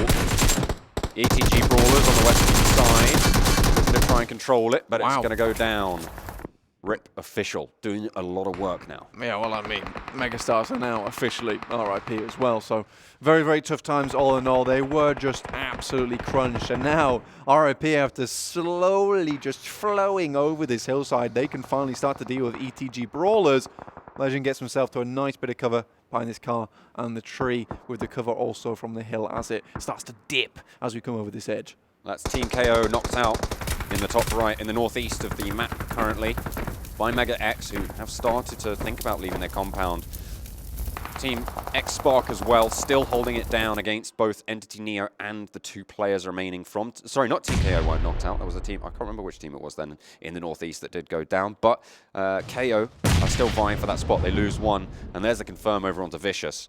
So nicely held down by Xspark. So, as we can see here, MegaX currently looking down onto Team KO, but that also means that Team Xspark are in their sights. I think Xspark got themselves a nice little hill to play around with, but they will have seen the fire coming down from MegaX, so they will have that information firmly planted in their minds. A very, very hard shift off to the west side. Team Xspark, Team KO, MegaX not going to be happy with that one, whereas ETG, despite all the hurt they've received, a little bit of luck has just been thrown their way. Yeah, they have a couple of trees to work with, but I'd say that the power at the moment lies with RIP Official. They have an excellent spread. They have excellent cover. They've got the circle at their back. might opt to just move some of those vehicles around and get a little bit better of a cover. And you can see they're already trying to get that volley down onto INS, who are on that southern flank. The push needs to come through relatively soon from Xspark, but they are going to come up against some stiff competition. Everyone now starting to move on through, and I'm imagining we're going to see our top 5 coalesce relatively soon. For sure. AJ will go down. Sadly for him, the explosion will finish him off as well. Snacks doing the work there. Tempest over on the side there with the sniper. He's a great scout. Put a sniper in his hand as well. We've seen nothing but kills coming from that guy as well. Really, really well played, and he's got a lot of cover from that hillside. However, RIP, they have a strong position here because no one's on their back. Team I&D now starting to lay on the hurt. Neo still out and kicking. This guy is looking to put himself in that top 6 position like we were talking about earlier, and he's in a really good position to do it. Oasis has gone down as well, I believe, so that's 2 down for Xspark as they make that rotation. Paratosh! Ronak is trying to get the cover down onto the back line, but it's still Neo taking the fight. Oh dear, Paratosh falls, and now it's just Ronak, and that might eliminate them from trying to be able to zone away Neo, but Neo goes for the shot. He's not quite able to get it. He's not quite able to land it onto Neo, and they are going to try and allow Entity still to maintain it. Brawler and ETG.Brawlers, what luck again. They get a crate. They get the drop. Fantastic for them. Mate, the gods are smiling on this team right now. Neo just made a mad dash as well towards the tree to get some cover. He really just wants to make it into that top 5 position, make sure he gets those placement points. He has got a few kills to his name as well, so this is going really well for them. Out goes Anesh from Team Destroyers. ETG, once again, they're in such a fine position for themselves. Yeah. Just because they're basically just prayed, and the miracles, they have just been flowing upon them. Neo is trying to crash straight into Team IND at the moment. A very difficult task, to be sure. He's going to make the break for it. Already taking a little bit of damage, but he's going to stay up. But no, he falls. Kratos going to eliminate them down in 7th. Still, not terrible. They aren't going to be too happy with that. And as I say, that Xspark as well get eliminated. So now we're down to our top 5 in the set. Team Destroyers just finding it out versus MegaX, but they have got the position around them right now. Anesh on the floor. He's actually back up, both prone. I think that Snacks might be able to do the work here as he sprays into the smoke. They've got to know they're there. The smoke is starting to lift as well. Only one remains. Trying to get that spray down. Not quite able to get the knock just yet. Bloody hell. He's still there. They've only found one and finally There we go. able to close it down. The Destroyers go down in 5th. A decent turn up for them, and again, some good placements. Just as the smog clears as well. MegaX take a breath of fresh air. Well, not for that lad. He's right in front of a flaming vehicle. But they get to sit easy for a little while now that they have basically secured that position on the northern side as they can push it on in. But ETG.Brawlers, like I keep saying, they have been gifted some very good circle look. Now they just have to see it through to the end. This is a squad that, of course, changed their name from last season, and they did really very well, this set of players. I can't remember what the team name was from the last season, but I believe they did. I think they even placed top in the semi-finals coming on forwards. So really, really good to see them back and kicking and having this sort of performance again. Erangel seems to be their stomping ground at the moment, but Rip Official still very much in it. Is a 4v4v4, which is actually relatively unique, but we do have the wild card in the form of Team IND, who I believe have 3 players alive. They might even have, yeah, they do have 3 players alive. There's 15 with 4 teams alive. That's a lot of players looking. It really is. This is going to put up some massive firefights. Here we go, RIP, moving to the top side. Legend picks up his first kill. ETG are just playing around this smoke so far. You would have thought there was a misty map right now, but no, it is just all the smokes that have been tossed out from every single player. Nova now looking to hold off MegaX as they coalesce towards the center of the circle. Nicely. Out comes the explosion. Oh dear. Snacks actually killed his own mate there.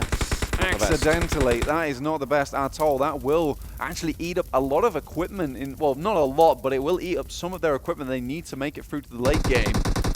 Legend, though, still on the backside, looking to move himself towards Nova. MegaX. And the shots slow over their head. Nova trying to send on, but in comes Rip Official as well. IND eliminated now. 3-horse race as Rip Official do start to strike from the side of the blue. This is where the ETG Brawlers position really starts to get crunched on as Rip come into their own. ETG.Brawlers look like they're basically placing themselves in an Iron Maiden here, and the doors are closing, and each team spikes towards them. MegaX in a good position, but so lacking on life right now. Paradox will go down, RIP. They've just been so dominant this game on Erangel. Legend takes a little bit of fire, this team immediately blasts back at them. 12 kills for MegaX so far. They've had a very good game, so they shouldn't be too put out if they do go down here. Third place with that many kills. Through the window! It's huge, but ETG.Brawlers are trying to go huge as well. Vehicle's not actually blown up yet. Tempest does not take the blastback damage from it. Iconic trying to move this one in. Naruto will take down Paradox. This is very much a scary game for ETG. Just one player. The spray is good though. An RIP after having such an amazing game will finish out strong here on map. 11 kills coming in from RIT Official. A huge amount of kills as well, as we saw from the MegaX squad. They are going to be pretty chuffed with that one. So a really good turn up for a lot of these squads. Entity finishing out in 7th. They did manage to pick up 5 kills, however, so a decent showing from them. That should be enough to just be able to carry them on through 7th position. That's more than respectable. All right, boys, I'm sorry. We're going to be a really big tease here, and unfortunately our scoreboard information isn't quite there yet today, but we will have it available for you tomorrow. So if you do want to see that, and you want to see how the final scores actually came up, you'll have to come back tomorrow to check that one out. I do apologize in advance for that, but we are going to have some highlights to make it up for you. Yeah, and of course, I believe that the stats and standings should be available on the website, clubopen.pubgmobile.com. Absolutely, you can check that out though. If not now, so you can keep up to date like that. So there's that John Wick moment. Yeah, onto Nixon. Nicely done for my magic. But it's really strong as well from these positioning standpoints, how the South Asian region has adapted now to be able to play around terrain and make strong position decisions. RIP Official, really nicely done there. They swept out the area and they were able to claim it, so nice to see that coming on back. This was an unfortunate crash from Jonathan. I think this spelled the doom of Entity. It was really slow. He was just really too far to the right. As soon as he was on the driver's side, he just popped out. There was no way he was going to survive. Yeah. He needed to spin the vehicle around a little bit to the left. You can also, in that situation, I mean, it's very difficult to do, especially on PUBG Mobile. If you drive the vehicle past that kind of building, and you drive it fast enough and get out on that left-hand side, you will hit the wall and immediately lose all momentum and not die. So potentially that's what he was trying to go for, but we just don't know. This is a really good play from RIP. Sure, they lose a couple of members, but they just swarmed in on ETG knowing there was just one player left. Yeah. You just need to play it smart in those situations. There's no point going for any bold plays, any flashy stuff. It's just not going to happen. Well, might happen, but the risk not worth the potential reward. Not at all. And this was some really great games that we saw today from South Asia. I think there's some serious talent here. We will be seeing a bit of Group B tomorrow, I believe. Some rest of the 16 teams for us, so we can get acquainted with those guys as well. Yeah, there's 32 teams, 24 will make it through, so you do want to be hitting the top 3 out of 4 teams, really, is what you want to be looking at for the ratio. But if you guys think you have what it takes to compete with these guys, when it comes to PUBG Mobile, you can head over to the Google Play Store or the App Store, or it's just Google Play, isn't it? Google Play and Google the Play App Store. And the App Store, and you can download it for yourself. Give it a go, give it a try, see if you think you have the gumption, the guts, and the know-how to be able to take it down. I mean, you've seen some excellent plays today. Try and incorporate them to your own games at home, and maybe, you can come away with that winner chicken dinner, and potentially even playing a game like this one with the big boys themselves. Do you reckon if they played with us, they'll be playing with the big boys? No, probably not. No, I don't. We have somewhat got. We're medium-sized boys. We're medium-sized boys. We're not quite small boys, we're medium-sized boys. It's like when you go to a restaurant and there's a large, a medium, and a small. Yeah. And the large is like, like the super chunky bucket of whatever. Yeah. And then you've got the little one that's like 3 pieces. That's us. Yeah. Oh, no, that's not us. No, we're the 6-piece. We're the 6-piece. The 3 pieces, the little We'll take the 6-piece. We'll take the 6-piece. 6-piece to go. Anyways, thank you very much for joining us today for the South Asia PUBG Mobile Club Open Fall 2019 split. It's been really fun games. If you want to see some more, we will be back again tomorrow. We'll be back all week, and you can catch us at 8:30 Channel 16. And if you want to see some more PUBG Mobile, you can stick around. If you're on YouTube, it will all be streamed out on the channel. It's pretty much around the clock. and I'm not even joking. There is round-the-clock action coming in from PUBG Mobile. So whenever you want, just drop in. Just drop in, check out some of the other regions, check out some of the competition that some of these teams might face if they're able to make it to those global stages over in Kuala Lumpur. Exactly. Anyway, thank you very much for joining us, and we will catch you very, very shortly. Goodbye and good night.